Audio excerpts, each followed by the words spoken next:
அம்பாடி முத்தமிழ் மன்றத்தின் 33ஆம் ஆண்டு பாலாற்றங்கரையில் பண்பாட்டு தமிழ் விழா தொடக்க விழா இப்போது தொடங்குகிறது. இந்த விழாவுக்கு தலைமை ஏற்றிருக்கிற சென்னை உயர்நீதிமன்ற மாண்புமிகு நீதியரசர் ஆர். சுரேஷ்குமார் அவர்கள் இங்கே வருகை புரிந்திருக்கிறார்கள். தொடக்க உரை ஆற்றுவதற்காக மேனாள் ஆட்சித்தலைவர் வேலூர் மாவட்டம் சிவத்திரு சே. ராஜேந்திரன் IAS அவர்கள் இங்கே வருகை புரிந்திருக்கிறார்கள். சிறப்புரை ஆற்றுவதற்காக கம்பபாரதி இலங்கை ஜெயராஜ் அவர்கள் இங்கே வருகை புரிந்திருக்கிறார்கள். முன்னிலை வகிப்பதற்காக ஒசூர் பெருமாள் மணிமேகலை பாலிடெக்னிக் அண்ட் பொறியியல் கல்லூரி தாளாளர் திரு பே. குமார் அவர்கள் இங்கே வருகை புரிந்திருக்கிறார்கள். முத்தமிழ் மன்ற அறக்கட்டளையினுடைய தலைவர் க. சுரேஷ் அவர்கள் இங்கே இருக்கிறார்கள். திரு வி. வெங்கடாசலம் நிறுவனர் தேவி வெங்கடாசலம் கல்வி அறக்கட்டளை அவருடைய குமாரர் திரு வி. கிரி அவர்கள் இங்கே வருகை புரிந்திருக்கிறார்கள்.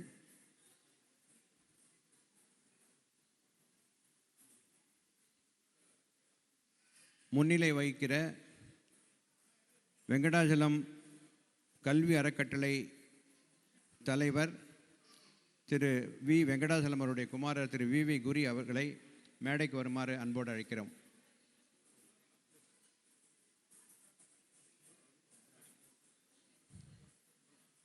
முத்தமிழ் மன்ற அறக்கட்டளையினுடைய தலைவர் திரு க. சுரேஷ் அவர்களை மேடைக்கு வருமாறு அன்போடு அழைக்கிறோம். பெருமாள் மணிமேகலை பாலிடெக்னிக் அண்ட் பொறியியல் கல்லூரி ஒசூர் திருமிகு பே. குமார் தாளாளர் அவர்களை மேடைக்கு வருமாறு அன்போடு கேட்டுக்கொள்கிறோம்.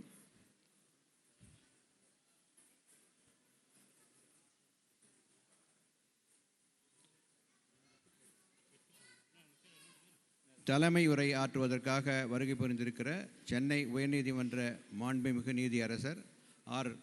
சுரேஷ்குமார் அவர்களை மேடைக்கு அழைத்து வருமாறு கேட்டுக்கொள்கிறோம். போய் அழைச்சின்னு போங்கப்பா.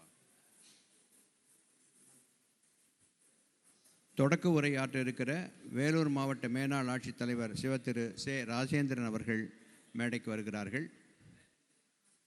சிறப்புரை ஆற்றுகிற கம்பபாரதி இலங்கை ஜெயராஜ் அவர்கள் மேடைக்கு வருகிறார்கள்.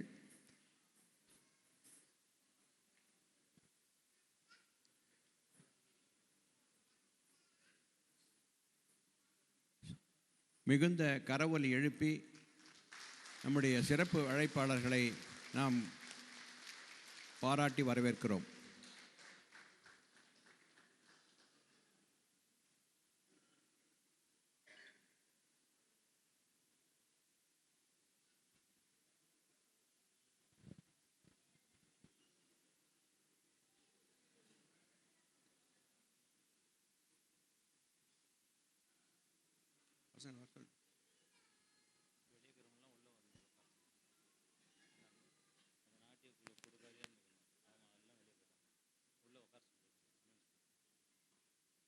வெளியில் இருக்கிற நாட்டிய குழுவினர் கூட அரங்கிற்குள் வந்து அமருமாறு கேட்டுக்கொள்கிறோம். வெளியில் காத்திருக்கிற ரசிக பெருமக்கள் சுவைஞர்கள் அரங்கிற்குள் வருமாறு அன்போடு கேட்டுக்கொள்கிறோம்.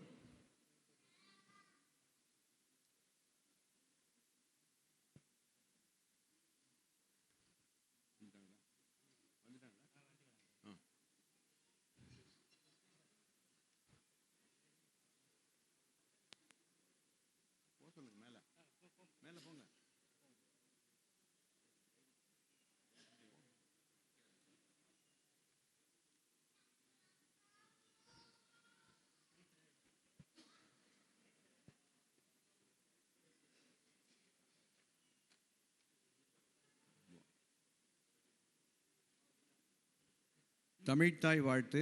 அனைவரும் எழுந்து நிற்கவும்.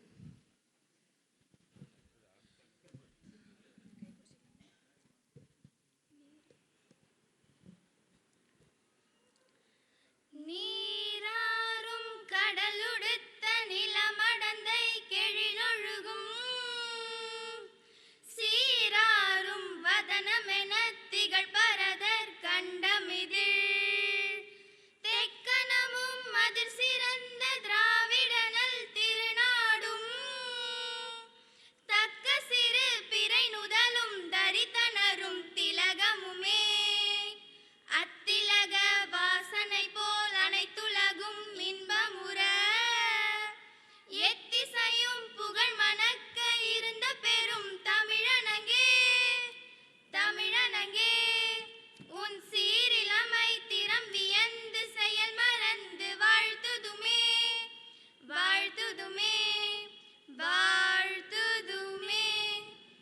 நன்றி. தமிழ்த்தாய் வாழ்த்து பாடிய மாணவிகளுக்கு சிறப்பு செய்கிறோம்.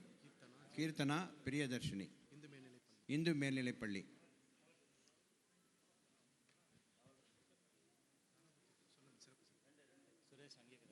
சுரேஷ் அவர்களுக்கு சிறப்பு செய்கிறார்கள்.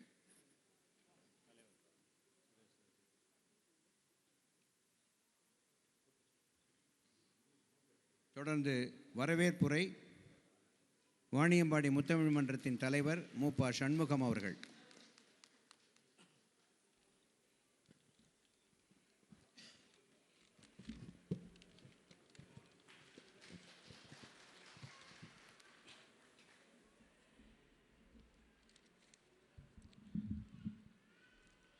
அனைவருக்கும் வணக்கம். முத்தமிழ் மன்ற முன்னாள் தலைவர், அறக்கட்டளை இந்நாள் உறுப்பினர் என்பதை தாண்டி மன்றத்தின் காப்பாளர் என்பதை இவரின் கடமைக்கு அடையாளம். மென்மையாக பேசி திண்மையாக செயலாற்றி வெற்றி இலக்கை உறுதியாக அடைகின்ற மேன்மைக்கு இவர் ஓர் உண்மையான அடையாளம். பூவிலகில் பூபதி அண்ணனை மறைந்தாலும் அவரின் நற்பணி சேவைகளை சுற்றமும் நட்பும் தொடர்வதே நன்றியின் அடையாளம். பல்வகை தொழில் வித்தகர், பன்முக சேவை செம்மல் திருமுகு நா. பூபதி அவர்களை நினைத்து போற்றி வணங்கி, தமிழை காத்த ஆலமரம் அண்ணன் பிரகாசம் அண்ணன் தலை சாய்ந்து விட்டது. தரையில் தவழ்ந்த கப்பல் தண்ணீருக்குள் சென்று விட்டது. தன் வித்தக விரல்களால் விண்மீன்களுக்கும் விலாசம் தந்த பெருமகன் இன்று விண்ணுக்கே சென்று விட்டார். செய்வதறிவாது சிதைகிறோம், உன் பிரிவால் மண்புழுவாய் துவண்டு துடிக்கிறோம். இதயம் கணக்கிறது, உங்களின் நினைவுகள் ஏவுகணையாய் நெஞ்சை துளைக்கிறது. எதையும் தாங்கும் என் இதயம் உன் இழப்பை தாங்க முடியவில்லையே. படிப்படியாய் என்னை பக்குவமாக்கி பார்த்த பாசமிகு பள்ளியறை இன்று பரிதவிக்க விட்டு சென்றது என்ன முறை அண்ணா? வலியோடு வடிக்கிறேன், வழியும் கண்ணீரை வாதாடி துடைக்கிறேன். இனி ஒரு பிறவி என்றால் உன் தம்பியாக பிறக்கிறேன். ஆம், உன்னை நினைத்து போற்றி வணங்கி வரவேற்புரை வணங்குகிறேன் அண்ணா. இணையற்ற செயலாளர் பிரகாசம் அண்ணா. அவையோர் அனைவருக்கும் வணக்கம். காயத்தினால் செய்த நன்றி சிறிது எனினும் நாளத்தின் மான பெரியது. இம்மன்றம் தொடர்ந்து 33 வருடங்களாக சிறப்புடன் நடைபெற பெரிதும் உறுதுணையாக திகழ்ந்து வரும் புரவலர்கள், சிறப்பு புரவலர்கள், நன்கொடையாளர்கள், நிகழ்ச்சி கொடையாளர்கள் மற்றும் விளம்பரதாரர்கள், பொதுமக்கள் என அனைவரையும் முத்தமிழ் மன்ற அறக்கட்டளை முத்தமிழ் மன்றத்தின் சார்பாகவும் உங்கள் அனைவரையும் அன்போடு வரவேற்று மகிழ்கிறோம்.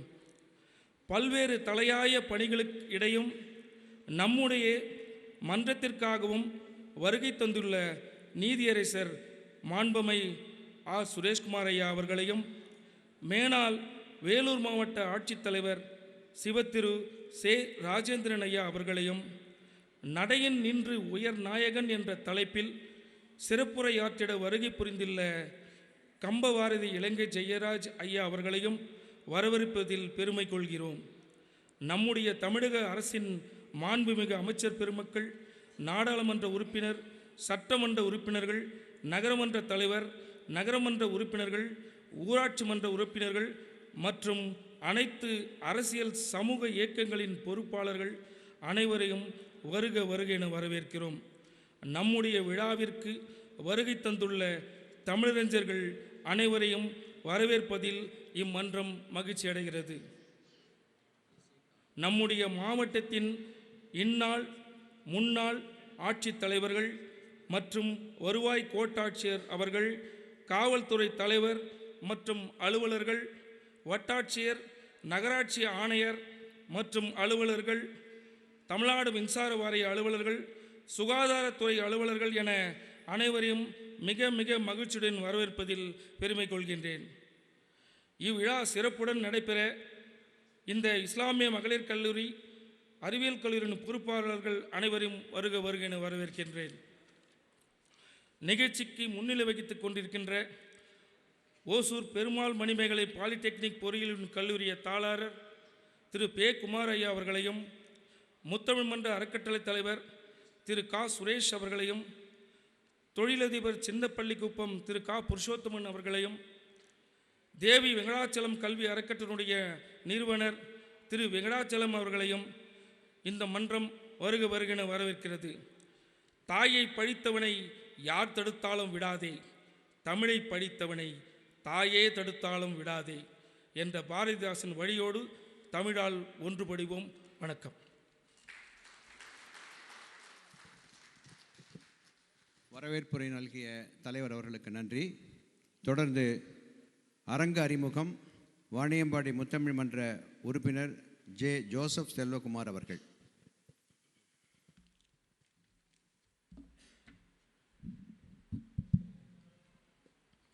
அனைத்து தமிழ் உள்ளங்களுக்கும் காலை வணக்கம்.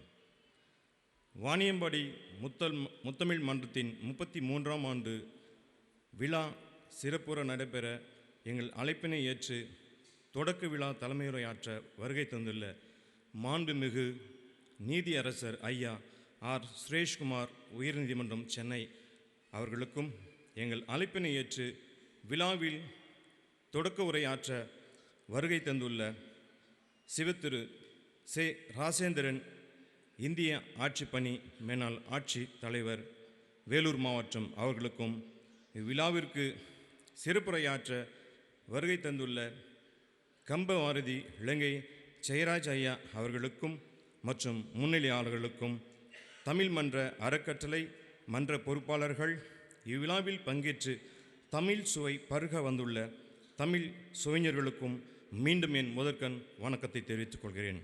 வாணியம்பாடி முத்தமிழ் மன்றம் ஓர் அதிசய மூச்சுப்பை. இங்கே வெளியேறும் காற்று உயிர்காற்று தான். ஆம், பாலாற்றங்கரையில் செந்தமிழுக்கு அமைக்கப்பட்ட சிம்மாசனம் தான் முத்தமிழ் மன்றம். அதன் கால்களாய் இருக்கும் கௌரவம் பெற்றது முத்தமிழ் மன்ற அறக்கட்டளை. அதன் தமிழாட்சி இமை பொழுதும் சோராது பணியாற்றும் அமைச்சரவை. முத்தமிழ் மன்ற அறக்கட்டளை செயலமைப்பு இந்த தமிழ் கோவிலுக்கு என்றும் மூலவர். மன்ற நிறுவனர் அமரர் மா கண்ணன் ஐயா அவர்கள் அன்னாரின் பிள்ளைகள் உற்சவர்களாக உலா வருகிறார்கள். அன்னாரின் சம்பந்தி கணக்காயர் வெங்கட்ராமன் ஐயா தான் இந்த செந்தமிழுக்கு சம்பதிக்கும் அதன் சுவை சமையலுக்கும் உப்பாய் கரைந்தவர். வாணியம்பாடி முத்தமிழ் மன்றம் திரு கே.சி. பாபு, திரு ஆர்.கே. முருகையன், திரு எஸ். சுந்தரமூர்த்தி, நா. பிரகாசம், வழக்கறிஞர் பாபு, திரு வெங்கடேசன் ஆகியோர் முயற்சியால் நடைபெற்று வந்தது. திருப்பத்தூர் மாவட்டம் கம்பன் கழகம் போல நிலையான ஓர் இலக்கிய அமைப்பு வாணியம்பாடியில் இல்லையே என்று கவலைப்பட்டவர்கள் மூவரில் ஒருவர் அமரர் மா கண்ணன் ஐயா, மற்றவர் கணக்காயர் வெங்கட்ராமன், மூன்றாமவர் மன்றத்தின் கிடைத்த வரமா வழக்கறிஞர் வரதராசன் ஐயா ஆகியோர். இவர்கள் தாகம் தேடி தந்த தண்ணீர் ஊற்றுதான் வாணியம்பாடி முத்தமிழ் மன்றம். முத்தமிழ் மன்ற வாசலுக்கு கோலப்புள்ளிகள் போல எத்தனையோ பேர் வந்தார்கள், சென்றார்கள், இன்னும் வருவார்கள், போவார்கள். ஆயினும் தமிழ் ஆயுத எழுத்து 3 புள்ளிகள்.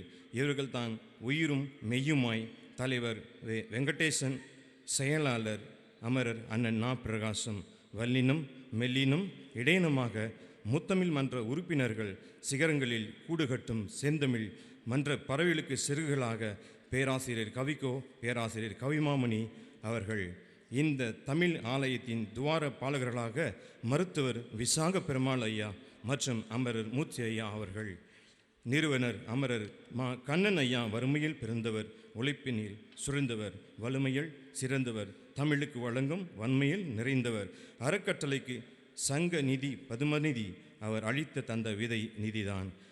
மர ஒப்பந்தக்காரர், மலைப்பாதை போற்றவர், வாணியம்பாடியில் உணவு கடை நடத்தியவர், தேங்காய் வணிகத்தில் மாநிலத்திலேயே மகுட சிறப்பு பெற்றவர், தோல் பதினிடும் தொழிற்சாலை கண்டவர், ஆள் பதினிடும் தமிழ் மன்றம் கொண்டவர், மும்பைக்கு சென்று முன்னேற்ற முகவரியில் தொழில் அதிபராக உயர்ந்தவர், தோல் 18 வேதிப்பொருட்கள் விற்பனையில் கரை கண்ட வேதியர், வாணியம்பாடி பேருந்து நிலையத்தின் இலக்கிய பறவைகளில் கண்ணாவடி கண்டவர், திராவிட இயக்கத்தின் தீரா காதலர், முல்லை சக்தி, முல்லை வடிவேல் ஆகியோரின் நங்கூரங்கள் கொள்கையை நாற்றமுடையவர், நப்பு தோற்றமுடையவர். முத்தமிழை போல ஆண் குழந்தைகள் 3, சங்கம் போல பெண் குழந்தை ஒருவர் என விடுதிகளையும் அன்னை ஜெயலட்சுமி அவர்களை வேறாக கொண்டு கண்ணன் ஐயா அவர்கள் கற்பகத்திரு தலைத்தவர். வெறுங்கை என்பது மூலதனம், விரல்கள் 10 மூலதனம். வெறுங்கை என்பது மூலதனம், விரல்கள் 10 மூலதனம் என்பது போல உழைப்பான் உச்சிக்கு சென்ற கண்ணன் ஐயா அவர்களின் தாரக மந்திரம். இலக்கியம் ஒன்றே இதயங்களில் இணைக்கும் என்ற கொள்கையாளர் மேலும் சாதலும் இம்மலும் பெருமலும் நிறைந்து வரும் சூழலில் இலக்கிய கற்றை ஏற்படுத்த முயன்ற வெற்றியும் கண்டவர் கண்ணன் ஐயா. உங்கள் கனவுக்கு நாங்கள் என்றும் இமையாயிருப்போம், ஒன்றாக கூடி தமிழ் தேர் இழுப்போம். எனினும் நீங்கள் விட்டு சென்ற தமிழ் பணியை உங்கள் வீட்டு பிள்ளைகள் மூலமாய் நாங்கள் இணைந்து நீங்கள் கட்டி காத்த தமிழ் பேரவை எப்போதும் ஐயா மா கண்ணன் அரங்கத்தோடு சீரோடும் சிறப்போடும் நாங்கள் ஒன்று கூடி தமிழ் சேவையை அரும்பாடுபட்டு வளர்ப்போம் என்று உங்கள் பெயர் உள்ளவரை ஐயம்மா கண்ணன் அரங்கத்தில் சூழிப்போம் என்று கூறி வாய்ப்பளித்த வாணியம்படி முத்தமிழ் மன்றத்திற்கு நன்றி கடந்த வணக்கங்களை தெரிவித்து இடம் சாருகிறேன். நன்றி, வணக்கம்.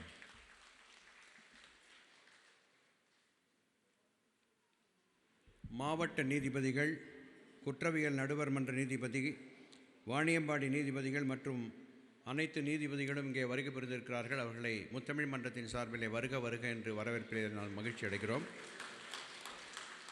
இனி அஞ்சலி நிகழ்ச்சி. முதலில் படத்திறப்பு. வாணியம்பாடி முத்தமிழ் மன்றத்தின் ஈடு இணையில்லாத நிறுவன செயலாளர், முத்தமிழ் மன்றத்தின் ஆணிவேராய் நின்று உரமும் ஊட்டமும் அளித்து மன்றத்தை வளர்த்தவர், மன்ற உறுப்பினர்கள் அனைவருக்கும் உடன்பிறவா சகோதரராக விளங்கி உரிமையோடும் உறவோடும் அரவணைத்து செயலாற்றியவர், வாணியம்பாடியின் கலங்கரை விளக்கமாக ஒளி வீசி பிரகாசித்தவர், தமிழறிஞர்கள், கலைஞர்கள், கவிஞர்கள் பலரோடும் நேசமிக்க நண்பராய் திகழ்ந்தவர், எல்லோராலும் அண்ணன் என்று பாசத்தோடு அழைக்கப்பட்ட முத்தமிழ் பேரொளி சேவை குறிசில் தமிழ் திரு நா. பிரகாசம் அவர்கள் இந்த ஆண்டு 2026ஆம் ஆண்டு ஜனவரி திங்கள் 12ஆம் நாள் நம்மை மீளா துயரில் ஆழ்த்திவிட்டு மறைந்தார். அன்னாரின் திருவுருவப் படத்தை மாண்புமிகு நீதியரசர் அவர்கள் இங்கே திறந்து வைக்கிறார்கள்.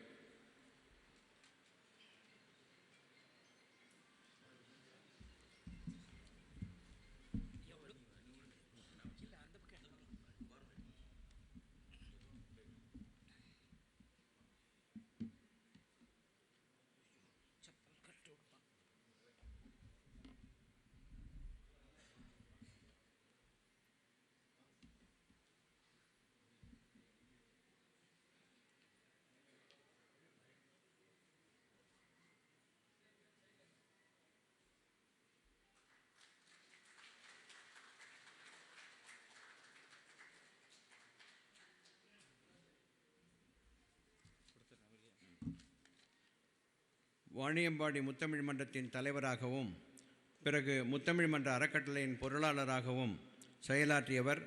கனிவும் கண்டிப்பும் மிக்கவராக இருந்து நேர்மையும் திறமையும் நிறைந்த நிர்வாகியாக விளங்கி முத்தமிழ் மன்றத்தின் வளர்ச்சிக்கும் சிறப்புக்கும் உறுதுணையாக செயல்பட்டு 2025ஆம் ஆண்டு 2025ஆம் ஆண்டு மார்ச் திங்கள் 7ஆம் நாள் இப்பூவுலகை விட்டு மறைந்த தொழிலதிபர் திரு நா.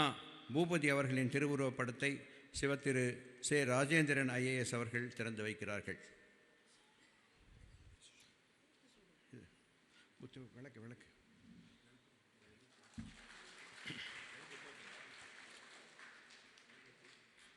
கம்பபாரதி இலங்கை ஜெயராஜ் அவர்கள் திருவுருவப் படங்களுக்கு அருகில் விளக்கேற்றி வைக்கிறார்கள்.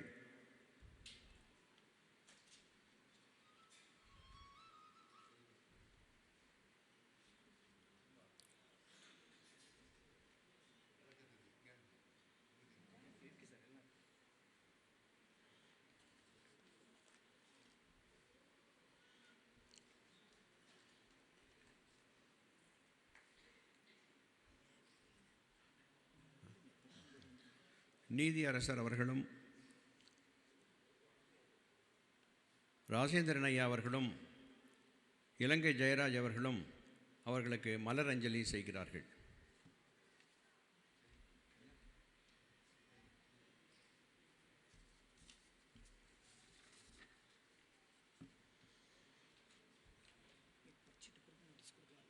இப்போ நோட்டீஸ் கொடுக்க ஆரம்பிச்சிடலாம். இதை நான் படிக்கிறேன், நீங்கள் நோட்டீஸ் கொடுக்க ஆரம்பிச்சிடலாம்.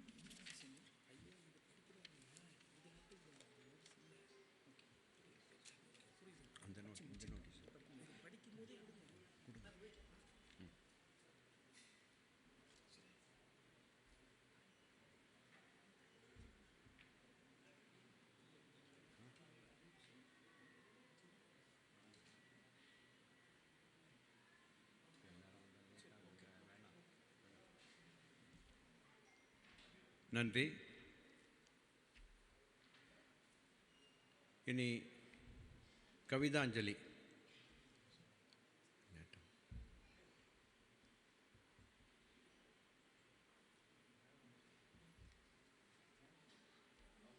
வேண்டாம் வேண்டாம் வேண்டாம், நேரா.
திரு நா. பூபதி அவர்களுடைய மகன்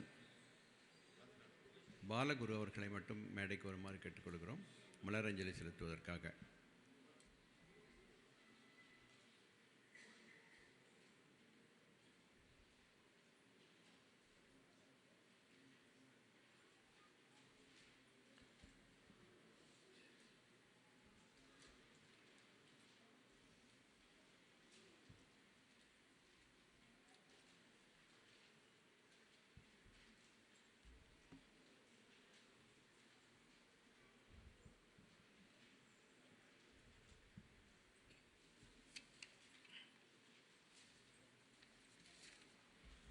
டைம் ஆகிடுது, உட்காந்துக்கலாம். நீங்கள் உட்காந்துக்கலாம், உட்காந்து.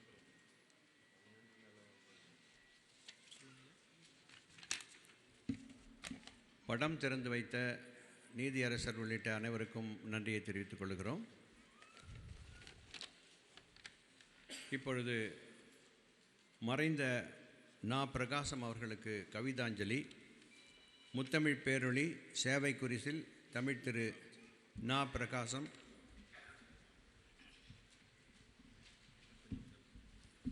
அவர்களுக்கு கண்ணீர் அஞ்சலி.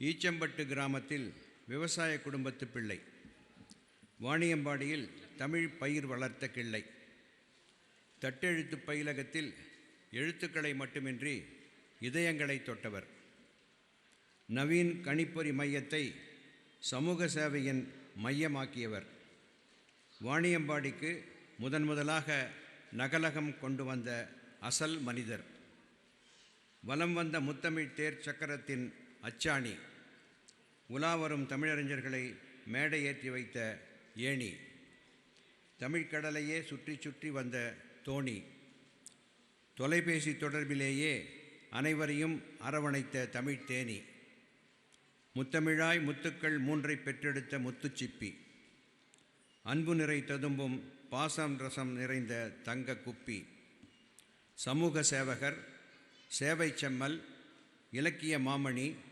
முத்தமிழ் கலைச்செல்வன், விருதுகள் பல பெற்ற முத்தமிழ் பேரொளி, தட்டச்சு பயிற்சியில் தாளமிட்ட விரலாளர், மனோஜ் ஜெராக்ஸின் நிஜமான தாளாளர், நவீன் கம்ப்யூட்டர்ஸ் கணிப்பொறி தாளாளர், பாலாற்றங்கரையிலோர் முத்தமிழின் வேளாளர், பள்ளி சிகரத்தை வடிவமைத்த பொறியாளர், எளியோரின் உயர்வுக்கு தோள் கொடுத்த அன்பாளர், ஏழை பிள்ளைகளின் படிப்புக்கு உதவி செய்த அருளாளர், சமத்துவ சமுதாய சீராளர், வாணிமா நகரத்து நெறியாளர், பன்முகம் பணி செய்த பட்டங்கள் பல பெற்ற விருதாளர், ஆற்றோனா துயரத்தில் ஆழ்த்தி எமை விட்டு சென்ற முத்தமிழ் மன்றத்தின் நிறுவனச் செயலாளர், பிரகாசத்தின் பிரிவால் கண்ணீர் மல்கி அழுகின்றோம், கண்ணீர் அஞ்சலி பொழிகின்றோம். தமிழ் ஒளி பிரகாசம் அன்னாரின் ஆன்மா இறைவனின் திருவடியில் இளைப்பார இறைஞ்சுவோம். நீங்காத நினைவுடன் வாணியம்பாடி முத்தமிழ் மன்ற அறக்கட்டளை, வாணியம்பாடி முத்தமிழ் மன்றம். திரு கரவொலி எழுப்ப வேண்டாம் என்று கேட்டுக்கொள்கிறேன். திரு நா. பூபதி அவர்கள் சென்ற 32ஆம் ஆண்டு விழா முடிந்த பின் 12 நாளில் நம்மை விட்டு பிரிந்தார். திரு நா. பிரகாசம் அவர்கள் இந்த 33ஆம் ஆண்டு விழாவுக்கு சரியாக 12 நாள் முன்னதாக இந்த உலகை விட்டு பிரிந்தார். 2 விழாவுகளுக்கும் இடையிலே நாங்கள் இருபெரும் ஆளுமைகளை இழந்து நிற்கிறோம். அனைவரும் எழுந்து நின்று அவர்களின் ஆன்மா சாந்தி அடைய வேண்டுமென இறைவனை இறைஞ்சி 2 மணித்துளிகள் மௌன அஞ்சலி செலுத்துவோம்.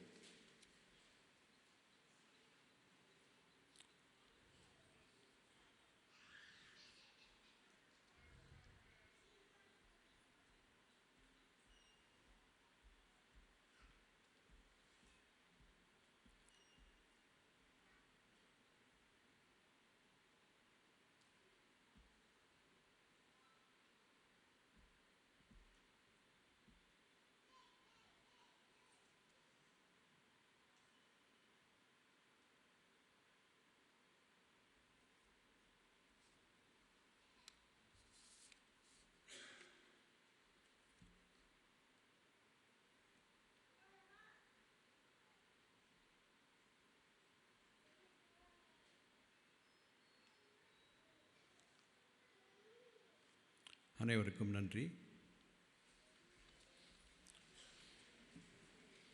இனி தொடர்ந்து தொடக்க விழா நிகழ்ச்சிகள் நடைபெறும். முன்னிலை வகிக்கின்ற முத்தமிழ் மன்றத்தின் அறக்கட்டளை தலைவர் திரு சுரேஷ் அவர்கள் நெகிழ்வுரை ஆற்றுகிறார்கள்.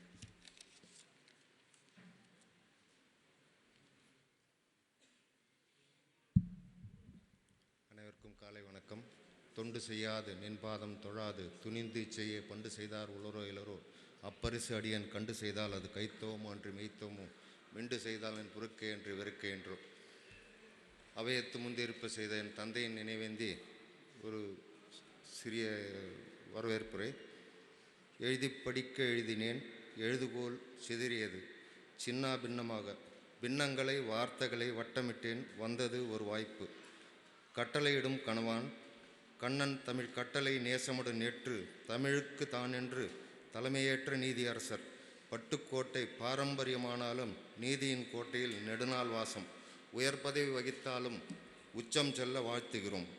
வருகை தந்து வளம் சேர்த்து உறக்க தமிழ் பேச நம் சிந்தனை சிறக்க சிரம் தாழ்த்தி வணங்கி வரவேற்கிறேன். இவராட்சி இப்பகுதி இவரை அறியார் எவரும் இல்லை. தமிழ் பற்று தலை நிமிர்த்தி நம்முள்ளத்தில் நடமாடியவர். ஆட்சிப்பணி அகம்பைத்து தமிழ்ப்பணி தழைக்க அழைப்பிற்கு அன்புடன் இசைந்து வருகை தந்து பெருமை சேர்த்த ஆட்சியர் அவர்களே, செம்புலத்தின் சொந்தக்காரன் செந்தமிழன் நலமாய் என கேட்டால் நயமான பதிலில் 4 பக்கம் படித்த உணர்வு. 4 நிமிடம் சேர்ந்திருந்தால் நல்லுணர்வு கூடும். நாளெல்லாம் உடனிருந்தால் 4000 புத்தகம் படித்த பயன். நல்லூர் சிவமாக நம்மூர் வந்தது நாம் பெற்ற வரம். கவிக்கோவின் தமிழ் சோலையில் கவியறிவு சாரல், கவிக்கோவின் தமிழ் சோலையில் கவியறிவு சாரல், இணைந்தோடிய பாலாற்றில் தேனீக்கள் ரீங்கரிக்கும் தமிழிசை, வாய்நுகர்ந்த தேனை வழங்க வரும் வள்ளல் பெருமக்கள் முத்தமிழாய் காட்சியளிக்கும் பாலாற்றில் பண்பாட்டு திருவிழா. தொல்காப்பிய தொன்மையும் வள்ளுவ வரிகளையும் சிலம்பின் ஒலியும் கம்பனின் கவியும் பாரதியின் புரட்சியும் தாசனின் தத்துவமும் அறிஞர்கள் அகழியாக்கிய தமிழமுது, அறிஞர்கள் அகழியாக்கிய தமிழமுது. காகமாக கரைகின்றோம், கூட்டமாக வருக. தமிழ் பிரகாச பொலிவிழந்து கனத்த இதயத்துடன் உங்கள் அனைவரின் வருகையில் உற்சாகமாக சூழ முயலும் முத்தமிழ் மன்றம் மற்றும் தமிழ் பணியில் அறக்கட்டளை வாய்ப்புக்கு நன்றி. பிரகாசம் அவர்களுக்கு கனத்த இதயத்துடன் ஒரு சிறிய இது. தமிழ்நாவில் உதித்த பிரம்மன், பெயரிலே நாபி. பிரகாசம் அவரது பெயர், பெயரிலே நாபி. பூபதி அவர் மறுமுகம். நட்பும் பிரிவும் இயல்பாய் இருவரின் நட்பில் மலர்ந்த மன்றம் சேர்ந்தே பரந்த சோகம். நட்பும் பிரிவும் இயல்பாய் இருவரின் நட்பில் மலர்ந்த மன்றம் சேர்ந்தே பரந்த சோகம். உன்னாடி தமிழுக்கு அளித்து உனைநாடி வந்தவர்கள் கண்ணீர் மல்க காலமிட்ட சமிக்ஞை எல்லாம் மறுதளித்தாய்.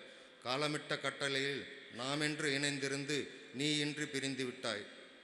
காலமிட்ட கட்டளையில் நாமென்று இணைந்திருந்து நீ இன்றி பிரிந்து விட்டாய். தோல் சாய்ந்து நின்ற மன்றம் வெற்றிடத்தில் நேசம் கொண்டு நின்று விட்டாய். வானுரையச் சென்றது என் கவி பாடிய புலவர்கள் தமிழ் மன்றம் அங்கமைத்து தலைமை ஏற்க அழைத்தனரோ. வேர்பட்டு மரம் துளிர்க்கும் வேதனையை உணர்ந்தோம். வேர்பட்டு மரம் துளிக்கும் வேதனையை உணர்ந்தோம். சுட்ட சங்காய் வெண்மையாக மன்றத்தை மலர வைத்து சுட்ட சங்காய் வெண்மையாக மன்றத்தை மலர வைத்து பிரகாசமாக பார்ப்போற்ற பவனி வந்தாய். ஆண்டுக்கு ஒரு புதுமை இந்த ஆண்டு நீயின்றி நீ தந்த இந்த பிரகாசத்தில். ஆண்டுக்கு ஒரு புதுமை இந்த ஆண்டு நீயின்றி நீ தந்த பிரகாசத்தில். தமிழ் மன்றம் நிலைத்து நிற்க சங்கன முழங்க நீ வருவாயா, வரம் தருவாயா. வாய்ப்புக்கு நன்றி.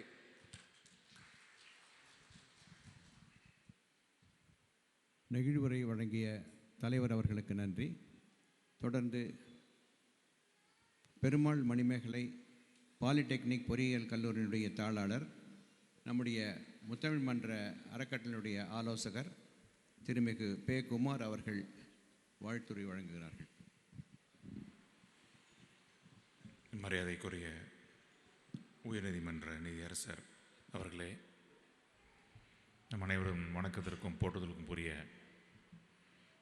ஐயா திரு கம்பவரதி அவர்களே, மதிப்பிற்குரிய சிவதிரு முன்னாள் ஆட்சியாளர் ஐயா திரு ராஜேந்திரன் அவர்களே, முத்தமிழ் மன்ற அறக்கட்டளை மற்றும் முத்தமிழ் மன்றத்தின் தலைவர், உறுப்பினர்களே, வந்திருக்கும் பெரியோர்களே, நண்பர்களே, வணக்கம். 33 ஆண்டு கால பயணம். ஒவ்வொரு முறையும் துவக்க விழா சிறப்பாக நடைபெறும். இன்று நடந்த துவக்க விழா மிகவும் ஒரு அதிர்ச்சி அளிக்கிறது.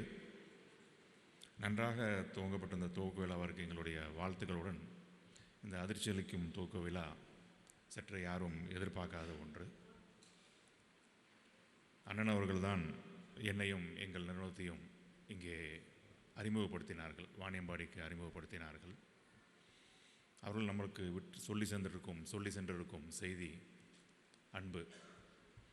அனைவரையும் அன்பால் கட்டி போடுவார். எப்பயும் பார்த்தீங்கன்னா அங்கேருந்து அப்படியே வருவார், இங்கே உட்காருவாங்க. கொஞ்ச நேரம் கழிச்சு ஒரு ஃபோன் வரும், எந்திரிச்சு போவாங்க, ஃபோனில் பேசுவாங்க. அந்த பக்கம் பார்த்தீங்கன்னா ஒரு பெரிய ஆளுமை இருப்பாங்க, ஃபோனில் அந்த பக்கம் பெரிய ஆளுமைகிட்ட பேசிகிட்டு இருப்பாங்க. திருப்பி இப்படியே நடந்து வருவாங்க, உட்காருவாங்க. நாம் பார்த்தது அது. இன்றைக்கி நம்மளால் உணர மட்டும்தான் முடியுது. அவர் இருக்கிற மாதிரி தெரியுது, ஆனால் கண்ணுக்கு தெரியல. அதுதான் நம்மளுடைய அண்ணன் திரு பிரகாசம் அவர்கள். அனைவரையும் அண்ணன் என்பார். அவர் அண்ணனாக இருந்தாலும் அனைவரையும் அண்ணன் என்பார். இரண்டாவது, அவர் செய்த அந்த தமிழ் தொண்டு. ஒரு 10-12 வருஷத்துக்கு முன்னாடியே ஓப்பன் ஹார்ட் சர்ஜரி நடந்திருக்கு. அந்த வலிமையாக என்ன இருந்தாலும் உடல்நல குறைவு இருந்தால் கூட மிகவும் வலிமையோடு, மன வலிமையோடு இத்தனை விஷயங்களை தொடர்ந்து செய்து கொண்டிருந்தார். நான் நேற்று ஆத்தூர் சென்று டாக்டர் மகுடமுடி அவர்களை பார்த்தேன். டாக்டர் மகுடமுடி எனக்கு நாளைக்கு அவங்க வராங்க. அவங்க எனக்கு சொன்ன ஒரு விஷயம், அண்ணன் அவர்கள் டாக்டருக்கு ஃபோன் பண்ணி, அண்ணன் ரொம்ப வலியாக இருக்குண்ணா, தொடர்ந்து வலியாக இருக்குண்ணா அப்படின்னு இருக்காரு. டாக்டர் சொல்லியிருக்காங்க நீங்கள் வாங்க அப்படின்னு சொன்னோன்னே அண்ணன் போயிருக்காங்க. போயிட்டு காலையில் ஹாஸ்பிட்டலில் அட்மிட் ஆகிட்டு சாயந்தரம் வரைக்கும் ட்ரீட்மெண்ட் எடுத்ததுக்கப்புறம் சாயந்தரம் ரொம்ப நல்லா இருக்குண்ணா, இப்போ எல்லாமே ஃப்ரீ ஆயிடுச்சு, எனக்கு வலி குறைஞ்சிருச்சு, நான் கிளம்புறேன் அப்படின்னு இருக்காரு. உடனே டாக்டர் சொல்லியிருக்காங்க, இல்லை இந்த பூஸ்டர் டோஸ் போடணும், இன்றைக்கி ஒரு நாள் நைட் தங்குங்க, நாளை காலைல போகலாம் அப்படின்னு ரொம்ப வற்புறுத்தியிருக்காங்க. அண்ணன் என்ன சொல்லியிருக்கிறாங்க, இன்னும் 33வது விழா இருக்குது, இந்த விழா ஏற்பாடுகள் நிறைய வேலை இருக்குது, இந்த விழாவை முடிச்சுட்டு நான் விழா முடித்த கையோடு நாங்கள் வந்து நான் அட்மிட் ஆகிடுறேன் அப்படின்னு டாக்டர்கிட்ட அண்ணன் சொல்லியிருக்கிறாங்க. நேற்று மாலை டாக்டர் என்கிட்ட சொன்ன இந்த விஷயம், அந்த அளவுக்கு ஒரு தமிழ் தொண்டு, அண்ணன் விட்டு சென்ற பணியை, அவர் எண்ணிய பணியை நம் அனைவரும் சேர்ந்து சீராகவும் சிறப்புமாகவும் நடத்த வேண்டும். அண்ணன் அவர்களுடைய குடும்பத்திற்கு என்னாலும் என் நிறுவனத்தின் சார்பாக என்றும் உறுதுணையாக இருப்போம் என்று கூறி வாய்ப்புக்கு நன்றி கூறி விடைபெறுகிறேன். நன்றி, வணக்கம்.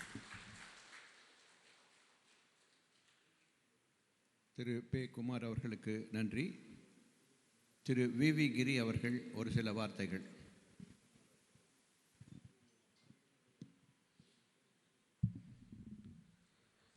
அனைவருக்கும் என்னுடைய காலை வணக்கம்.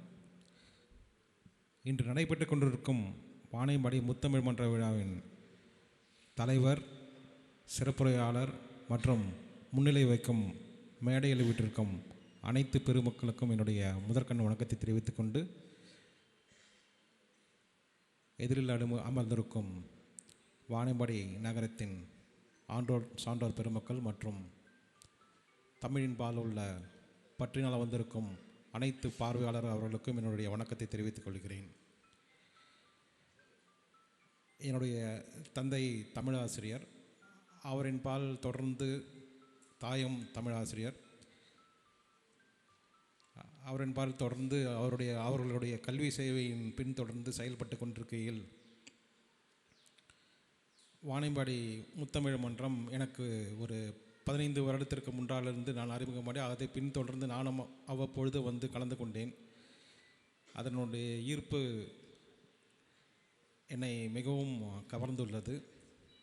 இது மேன்மேலும் வளர என்னுடைய ஒத்துழைப்பும் உங்களுடைய அனைவருடைய செயல்பாடும் மேன்மேலும் இந்த மன்றம் நன்கு செயல்பட என்னுடைய விருப்பத்தை தெரிவித்துக் கொள்கிறேன். சமீபத்தில் தவறிய இருவரும் எனக்கு கவர்ந்தவர்கள். அவருடைய இழப்பு கொஞ்சம் வருந்தத்தக்கது. நேற்று கூட பாண்டியன் சார் நம்முடைய பள்ளி நிறுவனத்திற்கு வந்திருந்தார்கள். அப்பொழுது என்னுடைய தந்தை ஒரு கூற்றை ஒன்று கூறியிருந்தார்கள். நாம் இருந்தாலும் இல்லாவிட்டாலும் பிற்காலத்தில் நிறுவனம் என்பது தொடர வேண்டும் என்பது.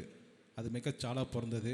அந்த வார்த்தையை பிரகாசம் அண்ணனும் 2 மாதங்களுக்கு முன்னால் பாண்டியன் சார்கிட்ட பேசிட்டு இருந்திருக்காங்கன்றதை கேள்விப்பட்டேன்.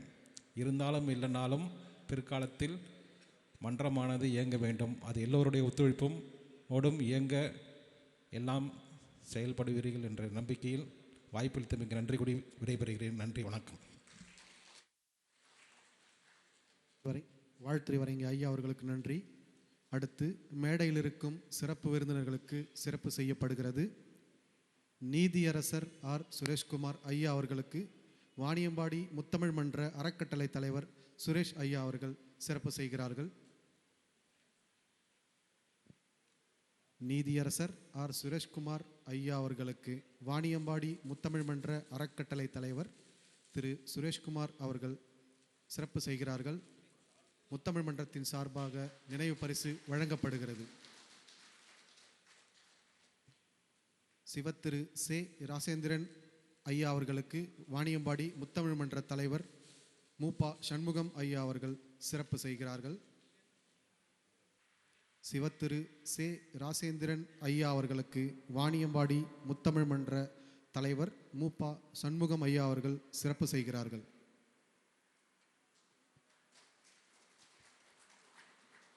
கம்பவாரதி இலங்கை ஜெயராஜ் ஐயா அவர்களுக்கு வாணியம்பாடி முத்தமிழ் மன்ற அறக்கட்டளை பொருளாளர் வெங்கடேசன் அண்ணன் அவர்கள் சிறப்பு செய்கிறார்கள். கம்பவாரதி இலங்கை ஜெயராஜ் ஐயா அவர்களுக்கு வாணியம்பாடி முத்தமிழ் மன்ற அறக்கட்டளை பொருளாளர் வெங்கடேசன் ஐயா அவர்கள் சிறப்பு செய்கிறார்கள். திரு பே. குமார் ஐயா அவர்களுக்கு முத்தமிழ் மன்ற அறக்கட்டளை நிலையாளர் பா. விசாக பெருமாள் ஐயா அவர்கள் சிறப்பு செய்கிறார்கள். திரு கா. சுரேஷ் ஐயா அவர்களுக்கு முத்தமிழ் மன்ற உறுப்பினர் விஜய் ஆனந்த் அவர்கள் சிறப்பு செய்கிறார்கள். முத்தமிழ் மன்ற அறக்கட்டளை தலைவர் திரு கா. சுரேஷ் ஐயா அவர்களுக்கு வாணியம்பாடி முத்தமிழ் மன்ற உறுப்பினர் விஜய் ஆனந்த் அவர்கள் சிறப்பு செய்கிறார்கள்.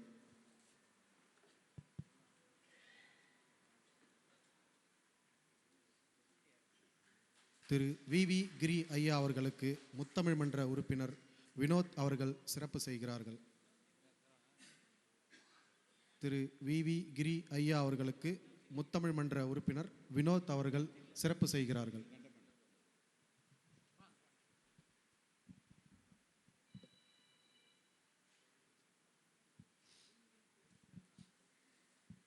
தலைமையுரை ஆற்ற இருக்கிற நீதியரசர் அவர்களுக்கு ஒரு அறிமுகம். புதுக்கோட்டை மாவட்டம் வள்ளத்திருக்கோட்டை கிராமத்தின் பஞ்சாயத்து தலைவரின் பேரன். 40 ஆண்டுகளுக்கும் மேலாக ஊராட்சி மன்ற தலைவராக தொடர்ந்து இருந்து வந்த திரு ராமச்சந்திரன் அவர்களின் திருமகன் நீதியரசர் அவர்கள். இவருடைய முன்னோர்கள் கிராமத்தின் மிராசுகள். இவர் சென்னை உயர்நீதிமன்றத்தின் நியாயத்தராசு. 1989ஆம் ஆண்டு முதல் சென்னை உயர்நீதிமன்றத்தில் வழக்கறிஞராக பணியாற்றியவர்.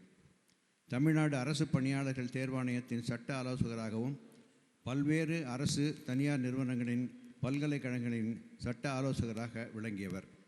உணவு பாதுகாப்பு தரக்கட்டுப்பாடு நிறுவனத்தில் சிறப்பாக பணியாற்றியவர். சென்னை உயர்நீதிமன்ற மூத்த நீதியரசராக உயர்வு பெற்று கோலோச்சுகிறார். தமிழ் மொழி பற்றும் தமிழ் பண்பாட்டு விழுமியங்களில் தீவிர ஈடுபாடும் திருக்குறளில் ஆழ்ந்த புலமையும் இலக்கிய ஆர்வமும் கொண்டுள்ள நீதியரசர் மாண்புமிகு சுரேஷ்குமார் அவர்கள் புதுக்கோட்டை கம்பன் கழக செயலாளராக சிறந்த இலக்கிய பணிகளை செய்து வந்த அமரர் இரா சம்பத்குமார் அவர்களுடைய இளவலாவார். தமிழ் குடும்ப பின்னணியில் வளர்ந்த நீதியரசர் அவர்கள் நம்முடைய முத்தமிழ் மன்றத்தின் 3 ஆண்டுகளுக்கு முன்னால் வருகை புரிந்து தமிழர் வாழ்வில் மடைமாற்றம் என்கிற தலைப்பில் திருக்குறள் வழி நின்று திட்ட ஆலோசனைகளை வழங்கி சிறப்பித்தார். 33 ஆண்டு தொடக்க விழாவிலே தலைமையுரையாற்றுவதற்காக அவரை உங்கள் கரவொலியோடு வருக வருகவென வரவேற்கிறோம்.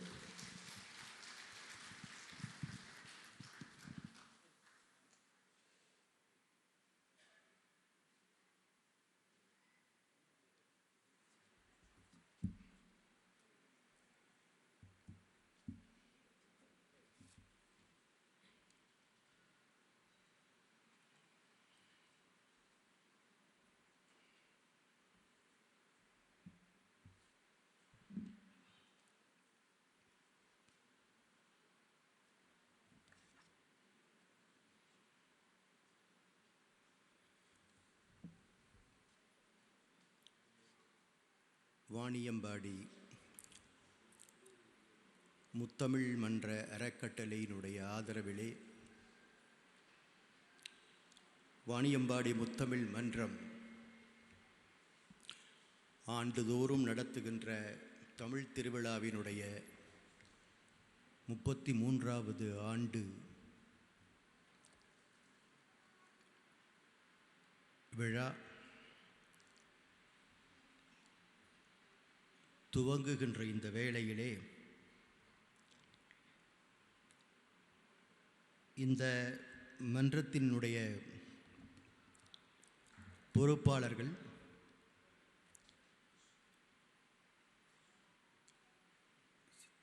திரு சண்முகம், திரு நாகேந்திரகுமார், திரு பாண்டியன் மற்றும் அறக்கட்டளையினுடைய நிர்வாகிகள்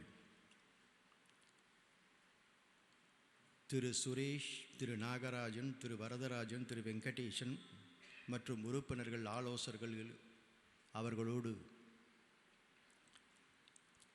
இந்த விழாவிலே என்னோடு பங்கேற்றிருக்கக்கூடிய இந்த விழாவை தொடக்கி வைத்து உரை நிகழ்த்தவிருக்கிற வேலூர் ஒருங்கிணைந்த மாவட்டத்தினுடைய மேனாள் ஆட்சித்தலைவர், மூத்த IAS அதிகாரியாக இருந்து பணி ஓய்வு பெற்று இன்றைக்கு ஆலயங்கள் தோறும் சிவப்பணியை, ஆலயப்பணியை, அருட்பணியை தொடர்ந்து செய்து வந்து கொண்டிருக்கக்கூடிய அன்பிற்கும் மரியாதைக்கும் உரிய சிவத்திரு ராஜேந்திரன் IAS அவர்களே, துவக்க நாள் நிகழ்ச்சியிலே சிறப்புரையாக ராமபிரானை பற்றி நடையின் நின்றுயர் நாயகன் என்கின்ற தலைப்பிலே உரை நிகழ்த்த இருக்கிற கம்பமாக்கடல் ஐயா இலங்கை ஜெயராஜ் அவர்களே, மாவட்ட முதன்மை நீதிபதி உள்ளிட்ட திருப்பத்தூர் மாவட்ட நீதித்துறையிலே பணியாற்றக்கூடிய நீதிபதிகளே, தமிழ் சான்றோர்களே, கவிஞர்களே, இந்த மன்றத்தினுடைய சிறப்பு புரவலர்கள், உறுப்பினர்களே,